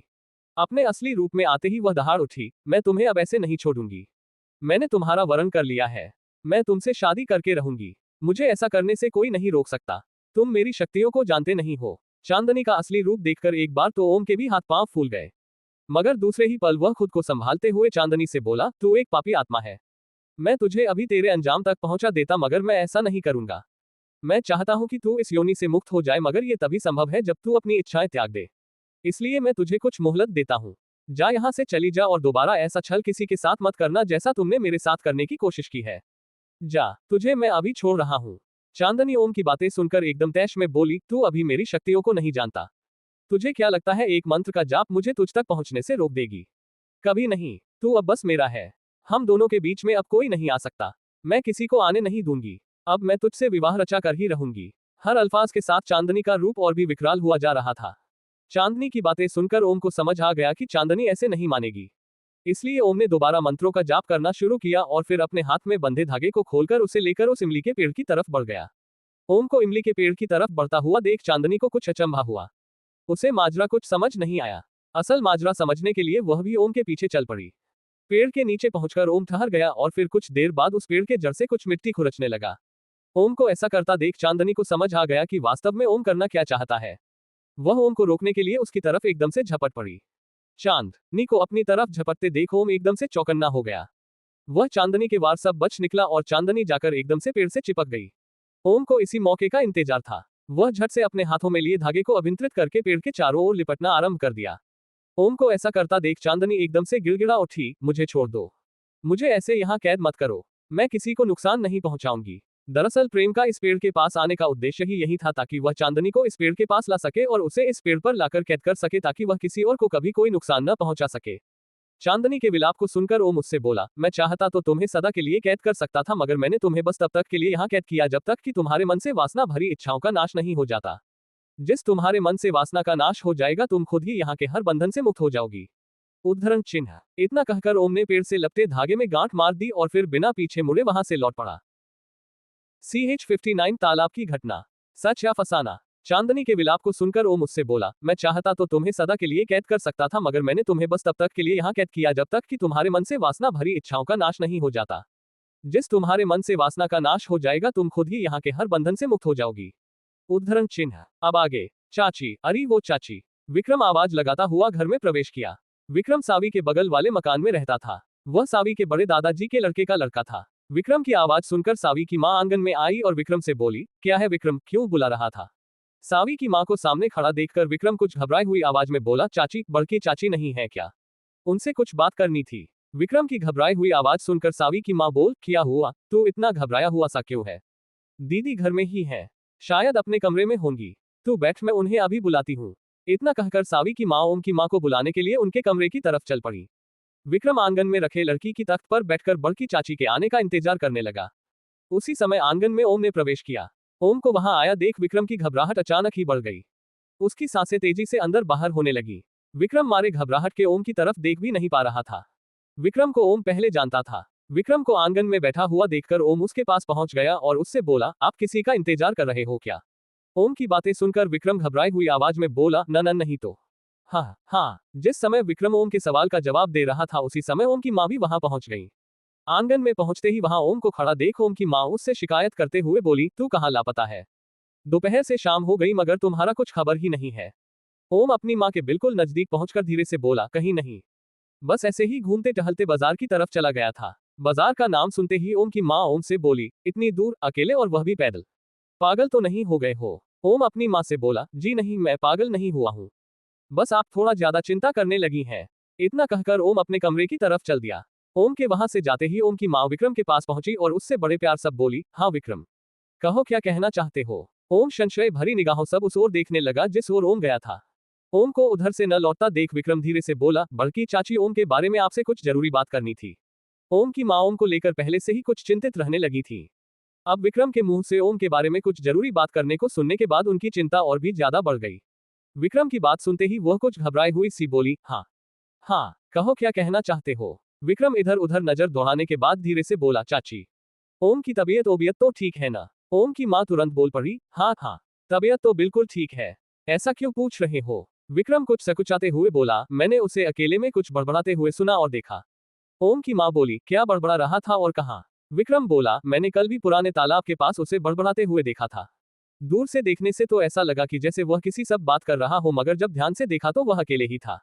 और अब आज फिर देखा वही पुराने तालाब के पास। पहले तो वह चुपचाप वहां खड़ा रहा और फिर कुछ देर बाद एक जगह बैठकर अपनी आंखें बंद करके जाने क्या बड़बड़ाने लगा, और फिर जब अपनी आंखें खोला तो फिर जाने क्या बड़बड़ाने लगा। मुझे लगा शायद किसी से बात कर रहा हो, मगर जब ध्यान से देखा तो वहां उसके सिवा कोई नहीं था। हद तो तब हो गई जब वह बड़बड़ाते हुए इमली के पेड़ के नीचे पहुंच गया और फिर उस पेड़ में कोई धागा लपेटने लगा और बीच बीच में जाने क्या बड़बड़ाया जा रहा था। ये सब देखकर मुझे बड़ा अजीब लगा। आपने उस इमली के पेड़ के बारे में तो सुना ही होगा। कोई दिन में वहां किसी के साथ नहीं जाता, फिर अकेले जाने की तो बात ही दूर है। विक्रम के मुंह से ओम के बारे में इतनी बातें सुनकर किसी अनहोनी की आशंका से ओम की मां का दिल बैठने लगा। वह विक्रम से बोली, बहुत बहुत धन्यवाद बेटा, जो तुमने ये सब बातें मुझे बता दी। विक्रम थोड़ा शर्माते हुए बोला, अरे चाची इसमें धन्यवाद करने वाली कौन सी बात है। आप लोगों को गांव छोड़े कितना साल गुजर चुका है। ऐसे में गांव में घटने वालों घटनाओं के बारे में आप लोगों को कहां पता होगा। विक्रम आंखों देखी सार बड़ी ही बातें कहने के बाद ओम की मां से विदा लेकर वापस अपने घर लौट गया। ओम की मां जो पहले से ही ओम को लेकर चिंतित थी, विक्रम की बातें सुनकर वे और भी चिंतित हो उठी। इसका परिणाम ये हुआ कि उन्होंने मन ही मन अगले दिन वापस शहर लौटने का निश्चय कर लिया। हालांकि इस निर्णय के बारे में उन्होंने तुरंत जाकर ओम को नहीं बताया। ओम की मां के दिमाग में एक सवाल लगातार हलचल मचाए हुआ था कि आखिरकार ओम तालाब के पास गया ही क्यों था और वह वहां किससे बातें कर रहा था। वह अपने सवालों का जवाब ढूंढने के लिए आंगन से निकलकर सीधा ओम के कमरे में पहुंची। ओम तालाब के पास से लौटकर सीधा कमरे में पहुंचा और चुपचाप जाकर बेड पर लेट गया। उसकी आंखों के सामने अभी तक तालाब के पास घटी घटनाओं की झांकी छाई हुई थी। चांदनी का वह मासूम व खूबसूरत चेहरा बार बार ओम की आंखों के सामने सजीव हो जा रहा था और फिर थोड़ी ही देर बाद वह खूबसूरत चेहरा बहुत खूंखार हो जा रहा था। चांदनी की वह चीख, मैं तुझे ऐसे नहीं छोड़ूंगी, तू मेरा है, मैं तुझे किसी और की नहीं होने दूंगी, ओम के कानों में बार बार गूंज रही थी। लेटे लेटे ओम के दिमाग में एक सवाल उभरा, आखिरकार इस कहानी की शुरुआत कैसे हुई। अगर चांदनी उस इमली के पेड़ पर वास करती है तो फिर वह सावी की शादी के वक्त यहाँ पड़ोस वाली छत पर कैसे पहुंची। आखिरकार वह मेरे ही पीछे क्यों पड़ी, जबकि शादी के समय मुझसे हैंडसम अनेकों लड़के थे। कहीं इन सब के पीछे किसी और का तो हाथ नहीं है। तारांकन आगे जारी है। चांदनी के विलाप को सुनकर ओम उससे बोला, मैं चाहता तो तुम्हें सदा के लिए कैद कर सकता था, मगर मैंने तुम्हें बस तब तक के लिए यहाँ कैद किया जब तक कि तुम्हारे मन से वासना भरी इच्छाओं का नाश नहीं हो जाता। जिस तुम्हारे मन से वासना का नाश हो जाएगा, तुम खुद ही यहाँ के हर बंधन से मुक्त हो जाओगी। उद्धरण चिन्ह। अब आगे। चाची, अरे वो चाची। विक्रम आवाज लगाता हुआ घर में प्रवेश किया। विक्रम सावी के बगल वाले मकान में रहता था। वह सावी के बड़े दादाजी के लड़के का लड़का था। विक्रम की आवाज सुनकर सावी की मां आंगन में आई और विक्रम से बोली, क्या है विक्रम, क्यों बुला रहा था। सावी की मां को सामने खड़ा देखकर विक्रम कुछ घबराई हुई आवाज में बोला, चाची, बड़की चाची नहीं है क्या, उनसे कुछ बात करनी थी। विक्रम की घबराई हुई आवाज सुनकर सावी की मां बोल, क्या हुआ, तू इतना घबराया हुआ सा क्यों है। दीदी घर में ही है, शायद अपने कमरे में होंगी, तू बैठ, मैं उन्हें अभी बुलाती हूँ। इतना कहकर सावी की मां ओम की मां को बुलाने के लिए उनके कमरे की तरफ चल पड़ी। विक्रम आंगन में रखे लड़की की तख्त पर बैठकर बड़की चाची के आने का इंतजार करने लगा। उसी समय आंगन में ओम ने प्रवेश किया। ओम को वहां आया देख विक्रम की घबराहट अचानक ही बढ़ गई। उसकी सांसें तेजी से अंदर बाहर होने लगी। विक्रम मारे घबराहट के ओम की तरफ देख भी नहीं पा रहा था। विक्रम को ओम पहले जानता था। विक्रम को आंगन में बैठा हुआ देखकर ओम उसके पास पहुंच गया और उससे बोला, आप किसी का इंतजार कर रहे हो क्या। ओम की बातें सुनकर विक्रम घबराई हुई आवाज में बोला, न नहीं तो। हाँ। जिस समय विक्रम ओम के सवाल का जवाब दे रहा था उसी समय ओम की मां भी वहां पहुंच गई। आंगन में पहुंचते ही वहां ओम को खड़ा देख ओम की मां उससे शिकायत करते हुए बोली, तू कहां लापता है, दोपहर से शाम हो गई मगर तुम्हारा कुछ खबर ही नहीं है। ओम अपनी मां के बिल्कुल नजदीक पहुंचकर धीरे से बोला, कहीं नहीं, बस ऐसे ही घूमते टहलते बाजार की तरफ चला गया था। बाजार का नाम सुनते ही ओम की मां ओम से बोली, इतनी दूर अकेले और वह भी पैदल, पागल तो नहीं हो गए हो। ओम अपनी मां से बोला, जी नहीं, मैं पागल नहीं हुआ हूं, बस आप थोड़ा ज्यादा चिंता करने लगी हैं। इतना कहकर ओम अपने कमरे की तरफ चल दिया। ओम के वहां से जाते ही ओम की मां विक्रम के पास पहुंची और उससे बड़े प्यार सब बोली, हाँ विक्रम, कहो क्या कहना चाहते हो। ओम संशय भरी निगाहों सब उस ओर देखने लगा जिस ओर ओम गया था। ओम को उधर से न लौटता देख विक्रम धीरे से बोला, बड़की चाची ओम के बारे में आपसे कुछ जरूरी बात करनी थी। ओम की माँ ओम को लेकर पहले से ही कुछ चिंतित रहने लगी थी। अब विक्रम के मुंह से ओम के बारे में कुछ जरूरी बात करने को सुनने के बाद उनकी चिंता और भी ज्यादा बढ़ गई। विक्रम की बात सुनते ही वह कुछ घबराई हुई सी बोली, हाँ हाँ कहो क्या कहना चाहते हो। विक्रम इधर उधर नजर दौड़ाने के बाद धीरे से बोला, चाची ओम की तबीयत ओबियत तो ठीक है ना। ओम की माँ तुरंत बोल पड़ी, हाँ हाँ तबीयत तो बिल्कुल ठीक है। ऐसा क्यों पूछ रहे हो। विक्रम कुछ सकुचाते हुए बोला, मैंने उसे अकेले में कुछ बड़बड़ाते हुए सुना और देखा। ओम की माँ बोली, क्या बड़बड़ा रहा था और कहाँ। विक्रम बोला, मैंने कल भी पुराने तालाब के पास उसे बड़बड़ाते हुए देखा था। दूर से देखने से तो ऐसा लगा कि जैसे वह किसी सब बात कर रहा हो, मगर जब ध्यान से देखा तो वह अकेले ही था। और अब आज फिर देखा वही पुराने तालाब के पास। पहले तो वह चुपचाप वहां खड़ा रहा और फिर कुछ देर बाद एक जगह बैठकर अपनी आंखें बंद करके जाने क्या बड़बड़ाने लगा, और फिर जब अपनी आंखें खोला तो फिर जाने क्या बड़बड़ाने लगा। मुझे लगा शायद किसी से बात कर रहा हो, मगर जब ध्यान से देखा तो वहां उसके सिवा कोई नहीं था। हद तो तब हो गई जब वह बड़बड़ाते हुए इमली के पेड़ के नीचे पहुंच गया और फिर उस पेड़ में कोई धागा लपेटने लगा और बीच बीच में जाने क्या बड़बड़ाया जा रहा था। ये सब देखकर मुझे बड़ा अजीब लगा। आपने उस इमली के पेड़ के बारे में तो सुना ही होगा। कोई दिन में वहां किसी के साथ नहीं जाता, फिर अकेले जाने की तो बात ही दूर है। विक्रम के मुंह से ओम के बारे में इतनी बातें सुनकर किसी अनहोनी की आशंका से ओम की मां का दिल बैठने लगा। वह विक्रम से बोली, बहुत बहुत धन्यवाद बेटा, जो तुमने ये सब बातें मुझे बता दी। विक्रम थोड़ा शर्माते हुए बोला, अरे चाची इसमें धन्यवाद करने वाली कौन सी बात है। आप लोगों को गांव छोड़े कितना साल गुजर चुका है। ऐसे में गांव में घटने वालों घटनाओं के बारे में आप लोगों को कहां पता होगा। विक्रम आंखों देखी सारी बातें कहने के बाद ओम की मां से विदा लेकर वापस अपने घर लौट गया। ओम की मां जो पहले से ही ओम को लेकर चिंतित थी, विक्रम की बातें सुनकर वे और भी चिंतित हो उठी। इसका परिणाम ये हुआ कि उन्होंने मन ही मन अगले दिन वापस शहर लौटने का निश्चय कर लिया।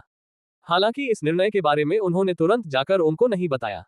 ओम की मां के दिमाग में एक सवाल लगातार हलचल मचाए हुआ था कि आखिरकार ओम तालाब के पास गया ही क्यों था और वह वहां किससे बातें कर रहा था। वह अपने सवालों का जवाब ढूंढने के लिए आंगन से निकलकर सीधा ओम के कमरे में पहुंची। ओम तालाब के पास से लौटकर सीधा कमरे में पहुंचा और चुपचाप जाकर बेड पर लेट गया। उसकी आंखों के सामने अभी तक तालाब के पास घटी घटनाओं की झांकी छाई हुई थी। चांदनी का वह मासूम व खूबसूरत चेहरा बार बार ओम की आंखों के सामने सजीव हो जा रहा था और फिर थोड़ी ही देर बाद वह खूबसूरत चेहरा बहुत खूंखार हो जा रहा था। चांदनी की वह चीख, मैं तुझे ऐसे नहीं छोड़ूंगी, तू मेरा है, मैं तुझे किसी और की नहीं होने दूंगी, ओम के कानों में बार बार गूंज रही थी। लेटे लेटे ओम के दिमाग में एक सवाल उभरा, आखिरकार इस कहानी की शुरुआत कैसे हुई। अगर चांदनी उस इमली के पेड़ पर वास करती है तो फिर वह सावी की शादी के वक्त यहाँ पड़ोस वाली छत पर कैसे पहुंची। आखिरकार वह मेरे ही पीछे क्यों पड़ी, जबकि शादी के समय मुझसे हैंडसम अनेकों लड़के थे। कहीं इन सब के पीछे किसी और का तो हाथ नहीं है। तारांकन आगे जारी है। चाची, अरे वो चाची। विक्रम आवाज लगाता हुआ घर में प्रवेश किया। विक्रम सावी के बगल वाले मकान में रहता था। वह सावी के बड़े दादाजी के लड़के का लड़का था। विक्रम की आवाज सुनकर सावी की मां आंगन में आई और विक्रम से बोली, क्या है विक्रम, क्यों बुला रहा था।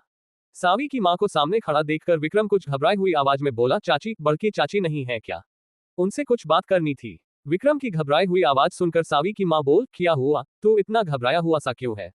दीदी घर में ही है, शायद अपने कमरे में होंगी, तू बैठ, मैं उन्हें अभी बुलाती हूँ। इतना कहकर सावी की मां ओम की मां को बुलाने के लिए उनके कमरे की तरफ चल पड़ी। विक्रम आंगन में रखे लड़की की तख्त पर बैठकर बड़की चाची के आने का इंतजार करने लगा। उसी समय आंगन में ओम ने प्रवेश किया। ओम को वहां आया देख विक्रम की घबराहट अचानक ही बढ़ गई। उसकी सांसें तेजी से अंदर बाहर होने लगी। विक्रम मारे घबराहट के ओम की तरफ देख भी नहीं पा रहा था। विक्रम को ओम पहले जानता था। विक्रम को आंगन में बैठा हुआ देखकर ओम उसके पास पहुंच गया और उससे बोला, आप किसी का इंतजार कर रहे हो क्या। ओम की बातें सुनकर विक्रम घबराई हुई आवाज में बोला, न नहीं तो। हाँ हाँ। जिस समय विक्रम ओम के सवाल का जवाब दे रहा था उसी समय ओम की मां भी वहां पहुंच गई। आंगन में पहुंचते ही वहां ओम को खड़ा देख ओम की मां उससे शिकायत करते हुए बोली, तू कहाँ लापता है, दोपहर से शाम हो गई मगर तुम्हारा कुछ खबर ही नहीं है। ओम अपनी मां के बिल्कुल नजदीक पहुंचकर धीरे से बोला, कहीं नहीं, बस ऐसे ही घूमते टहलते बाजार की तरफ चला गया था। बाजार का नाम सुनते ही ओम की मां ओम से बोली, इतनी दूर अकेले और वह भी पैदल, पागल तो नहीं हो गए हो। ओम अपनी मां से बोला, जी नहीं, मैं पागल नहीं हुआ हूं, बस आप थोड़ा ज्यादा चिंता करने लगी हैं। इतना कहकर ओम अपने कमरे की तरफ चल दिया। ओम के वहां से जाते ही ओम की मां विक्रम के पास पहुंची और उससे बड़े प्यार सब बोली, हाँ विक्रम, कहो क्या कहना चाहते हो। ओम संशय भरी निगाहों सब उस ओर देखने लगा जिस ओर ओम गया था। ओम को उधर से न लौटता देख विक्रम धीरे से बोला, बड़की चाची, ओम के बारे में आपसे कुछ जरूरी बात करनी थी। ओम की मां ओम को लेकर पहले से ही कुछ चिंतित रहने लगी थी। अब विक्रम के मुंह से ओम के बारे में कुछ जरूरी बात करने को सुनने के बाद उनकी चिंता और भी ज्यादा बढ़ गई। विक्रम की बात सुनते ही वह कुछ घबराई हुई सी बोली, हाँ हाँ, कहो क्या कहना चाहते हो। विक्रम इधर उधर नजर दौड़ाने के बाद धीरे से बोला, चाची, ओम की तबीयत ओबियत तो ठीक है ना। ओम की माँ तुरंत बोल पड़ी, हाँ हाँ, तबीयत तो बिल्कुल ठीक है। ऐसा क्यों पूछ रहे हो। विक्रम कुछ सकुचाते हुए बोला, मैंने उसे अकेले में कुछ बड़बड़ाते हुए सुना और देखा। ओम की माँ बोली, क्या बड़बड़ा रहा था और कहाँ। विक्रम बोला, मैंने कल भी पुराने तालाब के पास उसे बड़बड़ाते हुए देखा था। दूर से देखने से तो ऐसा लगा कि जैसे वह किसी सब बात कर रहा हो, मगर जब ध्यान से देखा तो वह अकेले ही था। और अब आज फिर देखा वही पुराने तालाब के पास। पहले तो वह चुपचाप वहां खड़ा रहा और फिर कुछ देर बाद एक जगह बैठकर अपनी आंखें बंद करके जाने क्या बड़बड़ाने लगा, और फिर जब अपनी आंखें खोला तो फिर जाने क्या बड़बड़ाने लगा। मुझे लगा शायद किसी से बात कर रहा हो, मगर जब ध्यान से देखा तो वहां उसके सिवा कोई नहीं था। हद तो तब हो गई जब वह बड़बड़ाते हुए इमली के पेड़ के नीचे पहुंच गया और फिर उस पेड़ में कोई धागा लपेटने लगा और बीच बीच में जाने क्या बड़बड़ाया जा रहा था। ये सब देखकर मुझे बड़ा अजीब लगा। आपने उस इमली के पेड़ के बारे में तो सुना ही होगा। कोई दिन में वहां किसी के साथ नहीं जाता, फिर अकेले जाने की तो बात ही दूर है। विक्रम के मुंह से ओम के बारे में इतनी बातें सुनकर किसी अनहोनी की आशंका से ओम की मां का दिल बैठने लगा। वह विक्रम से बोली, बहुत बहुत धन्यवाद बेटा, जो तुमने ये सब बातें मुझे बता दी। विक्रम थोड़ा शर्माते हुए बोला, अरे चाची, इसमें धन्यवाद करने वाली कौन सी बात है। आप लोगों को गांव छोड़े कितना साल गुजर चुका है। ऐसे में गांव में घटने वालों घटनाओं के बारे में आप लोगों को कहां पता होगा। विक्रम आंखों देखी सारी बातें कहने के बाद ओम की मां से विदा लेकर वापस अपने घर लौट गया। ओम की मां जो पहले से ही ओम को लेकर चिंतित थी, विक्रम की बातें सुनकर वे और भी चिंतित हो उठी। इसका परिणाम ये हुआ कि उन्होंने मन ही मन अगले दिन वापस शहर लौटने का निश्चय कर लिया। हालांकि इस निर्णय के बारे में उन्होंने तुरंत जाकर ओम को नहीं बताया। ओम की मां के दिमाग में एक सवाल लगातार हलचल मचाए हुआ था कि आखिरकार ओम तालाब के पास गया ही क्यों था और वह वहां किससे बातें कर रहा था। वह अपने सवालों का जवाब ढूंढने के लिए आंगन से निकलकर सीधा ओम के कमरे में पहुंची। ओम तालाब के पास से लौटकर सीधा कमरे में पहुंचा और चुपचाप जाकर बेड पर लेट गया। उसकी आंखों के सामने अभी तक तालाब के पास घटी घटनाओं की झांकी छाई हुई थी। चांदनी का वह मासूम व खूबसूरत चेहरा बार बार ओम की आंखों के सामने सजीव हो जा रहा था और फिर थोड़ी ही देर बाद वह खूबसूरत चेहरा बहुत खूंखार हो जा रहा था। चांदनी की वह चीख, मैं तुझे ऐसे नहीं छोड़ूंगी, तू मेरा है, मैं तुझे किसी और की नहीं होने दूंगी, ओम के कानों में बार बार गूंज रही थी। लेटे लेटे ओम के दिमाग में एक सवाल उभरा, आखिरकार इस कहानी की शुरुआत कैसे हुई। अगर चांदनी उस इमली के पेड़ पर वास करती है तो फिर वह सावी की शादी के वक्त यहाँ पड़ोस वाली छत पर कैसे पहुंची। आखिरकार वह मेरे ही पीछे क्यों पड़ी जबकि शादी के समय मुझसे हैंडसम अनेकों लड़के थे। कहीं इन सबके पीछे किसी और का तो हाथ नहीं है। तारांकन CH60 चांदनी और इमली का पेड़। लेटे लेटे ओम के दिमाग में एक सवाल उभरा, आखिरकार इस कहानी की शुरुआत कैसे हुई। अगर चांदनी उस इमली के पेड़ पर वास करती है तो फिर वह सावी की शादी के वक्त यहाँ पड़ोस वाली छत पर कैसे पहुंची। आखिरकार वह मेरे ही पीछे क्यों पड़ी जबकि शादी के समय मुझसे हैंडसम अनेकों लड़के थे। कहीं इन सबके पीछे किसी और का तो हाथ नहीं है। अब आगे। ओम अपने ख्यालों में खोया हुआ था कि तभी कमरे में अपनी मां को आया देख तुरंत उठकर बैठ गया। ओम की नजर जैसे ही अपनी मां के चेहरे पर पड़ी, उसे वहां चिंता के भाव साफ दिखाई देने लगे। इससे पहले कि ओम अपनी मां से कुछ पूछता, उसकी मां स्वयं ही ओम से सवाल कर बैठी, ओम तुम पुराने तालाब की तरफ गए थे। अपनी मां के मुंह से यह सवाल सुनते ही ओम एकदम से चौंक पड़ा। वह मन ही मन सोचने लगा, इन्हें कैसे पता चला कि मैं तालाब के पास गया था। ओम को चुप देखकर उसकी मां समझ गई कि ओम तालाब के पास गया था। कभी कभी किसी सवाल पर खामोश रहना भी आपको गुनाहगार साबित करने के लिए काफी होता है। ओम की खामोश स्वीकृति मिलते ही उसकी मां गुस्से में बोली, तुम वहां क्या करने गए थे। अपनी मां को गुस्सा होते देख प्रेम बड़े ही विनम्र भाव से बोला, मैं तो बस ऐसे ही टहलते घूमते उधर निकल गया था। क्या हुआ, मुझे नहीं जाना चाहिए था। ओम का सरल और सहज जवाब सुनकर उसकी मां को इस बात का एहसास हुआ कि ऐसा होना स्वाभाविक सी बात है और वे नाहक ही ओम पर इतना गुस्सा हो रही हैं। मगर तभी उन्हें विक्रम की कही बात याद आ गई। ओम भाई अकेले में पता नहीं क्या बड़बड़ा रहे थे। इस बात का ध्यान आते ही ओम की मां बोली, क्या तुम वहां किसी से मिलने गए थे या फिर किसी सब बात कर रहे थे। ओम की मां का ये सवाल करने का मतलब ये निकल रहा था कि या तो उन्होंने स्वयं तालाब के पास घटी घटनाओं को अपनी आंखों से देख लिया था या फिर किसी और ने देखा था और आकर उन्हें सब कुछ बता दिया था। ओम इस बारे में सोच ही रहा था कि अचानक ही उसे विक्रम का ख्याल आया, जो कि अचानक ही उसकी मां से मिलने आया था। ओम को समझते देर न लगी कि ओम के बारे में उसकी मां को विक्रम ने ही बताया होगा। ओम हालांकि अपनी मां से झूठ नहीं बोलना चाहता था, मगर वह तालाब के पास घटी घटना के बारे में अपनी मां को सच भी तो नहीं बता सकता था। इसके दो कारण थे। पहला, ओम की मां ओम की कही बातें शायद ही समझ आती, और दूसरा कारण, अगर उन्हें सारी बातें समझ आ भी जाती तो वे ये सब सुनकर डर सकती थी। इसलिए ओम के सामने असल मामले को छुपाने के सिवा कोई रास्ता नहीं था। वह अपनी मां से मुस्कुराते हुए बोला, क्या मां, अब मैं किसी से अकेले में बात भी नहीं कर सकता। मैं वहां किसी से मिलने नहीं गया था, बल्कि मोबाइल पर बात करते करते उधर ही निकल गया था। वहां लोगों को तालाब में मछली पकड़ते देखा तो और नजदीक पहुंच गया और वहीं इमली के पेड़ के पास खड़े होकर मैं फिशिंग देखने लगा। ओम ने बड़े ही सरल और सहज भाव से सारी बातें अपनी मां को बोल दी, जिसका परिणाम ये हुआ कि उसकी मां को भी उस पर विश्वास हो गया। वैसे भी आजकल ईयरबड लगाकर बात करते समय दूर से देखकर ऐसा ही लगता है कि कोई अकेले में बड़बड़ा रहा है। विक्रम भी तो ओम को दूर से ही देखा था। सारी हकीकत जान लेने के ओम की मां ओम की तरफ से विक्रम की कही बातों के संबंध काफी हद निश्चिंत हो गई। हालांकि उनके मन में अभी कुछ उथल पुथल जरूर चल रहा था, उसका अपना ही कारण था जिसे वे ओम के सामने जाहिर नहीं कर सकती थी। अपनी मां के कमरे से बाहर जाने के बाद ओम चुपचाप अपने बिस्तर पर लेट गया। उसका मन पुरानी बीती घटनाओं के बारे में सोचने लगा और आंखें उन घटनाओं की झांकी तैयार करने लगी। ओम मन ही मन फुसफुसाया, हाय रे किस्मत, पहले तो कोई लड़की पसंद नहीं आई और जो आई भी तो वह एक चुड़ैल निकली। मेरी किस्मत में ये आत्माएं ही हैं क्या? जो भी पसंद आती है वह साक्षात लड़की न होकर कोई आत्मा निकल जाती।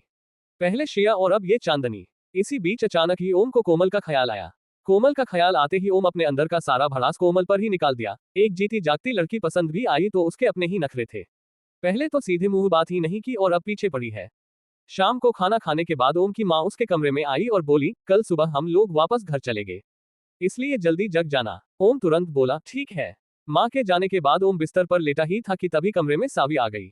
सावी ने आते ही ओम से कहा, क्या हाल है भाई?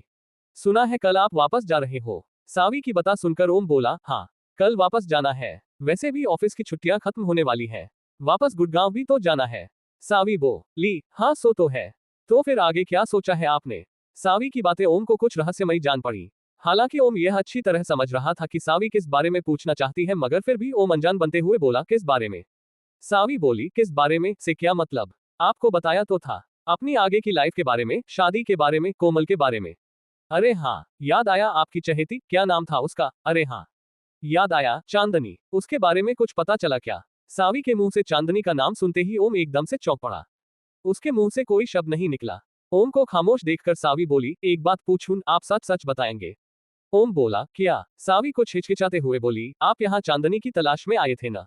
उद्धरण चिन्ह। सावी के मुंह से ये सुनते ही ओम एकटक सावी की तरफ देखने लगा। उसके मुंह से अल्फाज ही नहीं निकल रहे थे। तारांकन आगे जारी है। लेटे लेटे ओम के दिमाग में एक सवाल उभरा, आखिरकार इस कहानी की शुरुआत कैसे हुई? अगर चांदनी उस इमली के पेड़ पर वास करती है तो फिर वह सावी की शादी के वक्त यहाँ पड़ोस वाली छत पर कैसे पहुंची? आखिरकार वह मेरे ही पीछे क्यों पड़ी जबकि शादी के समय मुझसे हैंडसम अनेकों लड़के थे? कहीं इन सब के पीछे किसी और का तो हाथ नहीं है? अब आगे। ओम अपने ख्यालों में खोया हुआ था कि तभी कमरे में अपनी मां को आया देख तुरंत उठकर बैठ गया। ओम की नजर जैसे ही अपनी मां के चेहरे पर पड़ी, उसे वहां चिंता के भाव साफ दिखाई देने लगे। इससे पहले कि ओम अपनी मां से कुछ पूछता, उसकी मां स्वयं ही ओम से सवाल कर बैठी, ओम तुम पुराने तालाब की तरफ गए थे? अपनी मां के मुंह से यह सवाल सुनते ही ओम एकदम से चौंक पड़ा। वह मन ही मन सोचने लगा, इन्हें कैसे पता चला कि मैं तालाब के पास गया था? ओम को चुप देखकर उसकी मां समझ गई कि ओम तालाब के पास गया था। कभी कभी किसी सवाल पर खामोश रहना भी आपको गुनाहगार साबित करने के लिए काफी होता है। ओम की खामोश स्वीकृति मिलते ही उसकी मां गुस्से में बोली, तुम वहां क्या करने गए थे?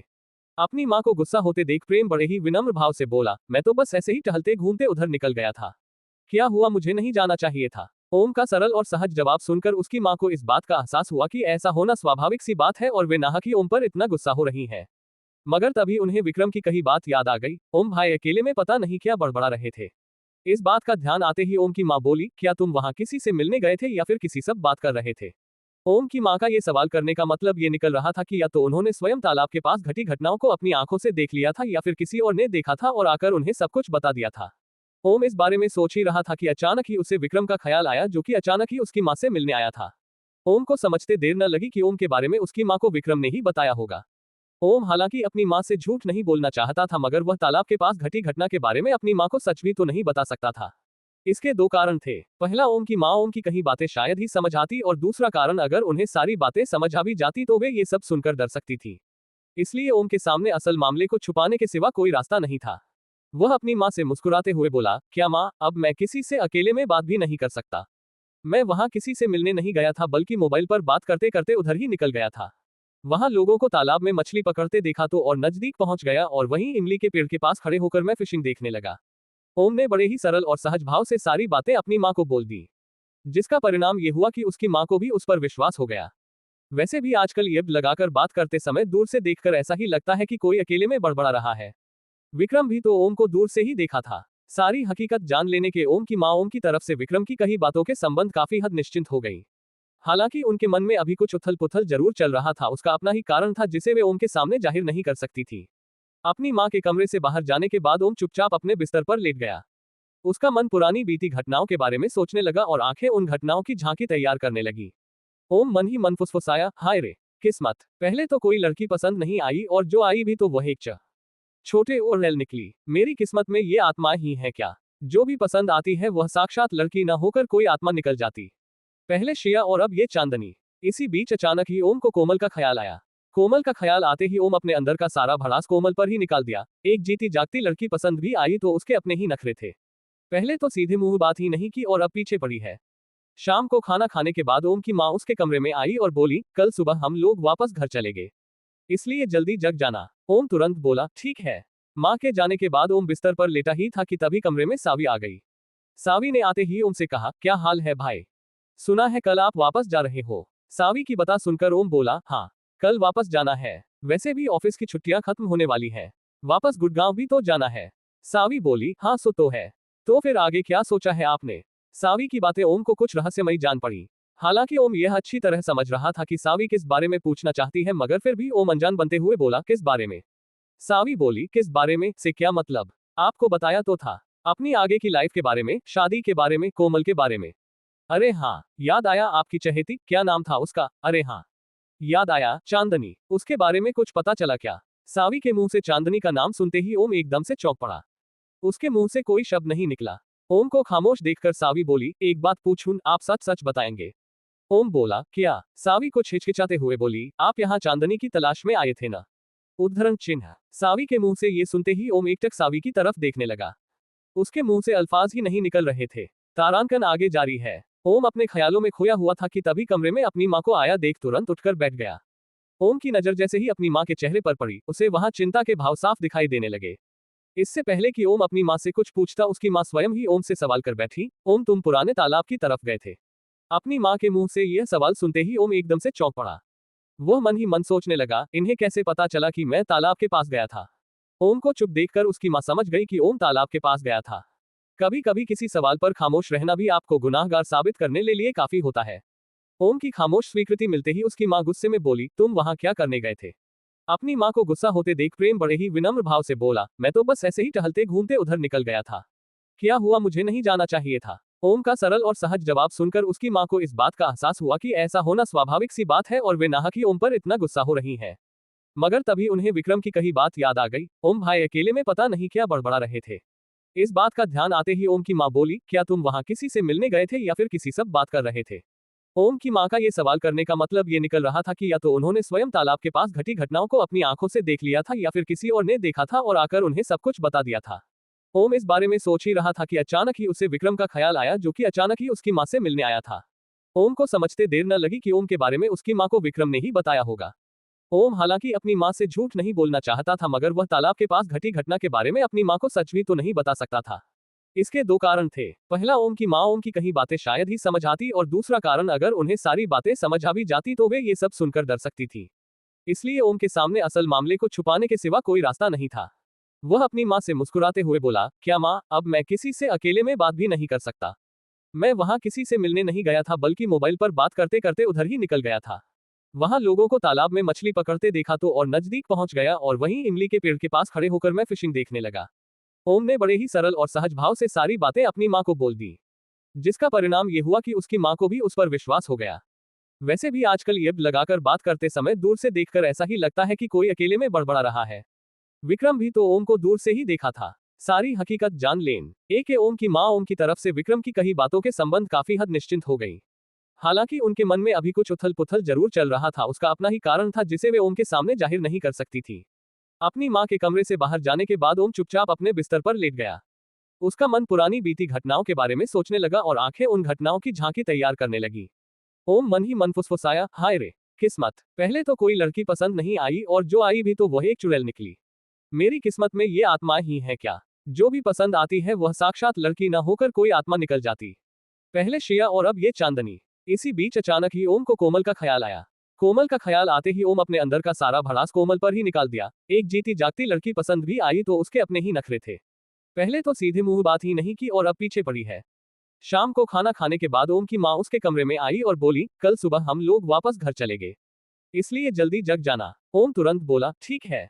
माँ के जाने के बाद ओम बिस्तर पर लेटा ही था कि तभी कमरे में सावी आ गई। सावी ने आते ही ओम से कहा, क्या हाल है भाई? सुना है कल आप वापस जा रहे हो। सावी की बता सुनकर ओम बोला, हाँ, कल वापस जाना है। वैसे भी ऑफिस की छुट्टियां खत्म होने वाली है। वापस गुड़गांव भी तो जाना है। सावी बोली, हाँ सो तो है। तो फिर आगे क्या सोचा है आपने? सावी की बातें ओम को कुछ रहस्यमयी जान पड़ी। हालांकि ओम यह अच्छी तरह समझ रहा था कि सावी किस बारे में पूछना चाहती है, मगर फिर भी ओम अनजान बनते हुए बोला, किस बारे में? सावी बोली, किस बारे में से क्या मतलब? आपको बताया तो था। अपनी आगे की लाइफ के बारे में, शादी के बारे में, कोमल के बारे में। अरे हाँ, याद आया, आपकी चहेती, क्या नाम था उसका? अरे हाँ, याद आया, चांदनी। उसके बारे में कुछ पता चला क्या? सावी के मुंह से चांदनी का नाम सुनते ही ओम एकदम से चौंक पड़ा। उसके मुंह से कोई शब्द नहीं निकला। ओम को खामोश देखकर सावी बोली, एक बात पूछूं, आप सच सच बताएंगे? ओम बोला, क्या? सावी को हिचकिचाते हुए बोली, आप यहाँ चांदनी की तलाश में आए थे ना? उद्धरण चिन्ह। सावी के मुंह से ये सुनते ही ओम एकटक सावी की तरफ देखने लगा। उसके मुंह से अल्फाज ही नहीं निकल रहे थे। आज के लिए बस इतना ही दोस्तों। डेविल हंटर ओम की इस रोमांचक कहानी के लिए और जानना चाहते हैं तो अगले पार्ट का इंतजार कीजिए। पसंद आए हो तो लाइक, सब्सक्राइब, शेयर करें। कोई गलती लगे तो कमेंट में बताएं, इससे हमें बेहतर कंटेंट बनाने की प्रेरणा मिलती है। धन्यवाद।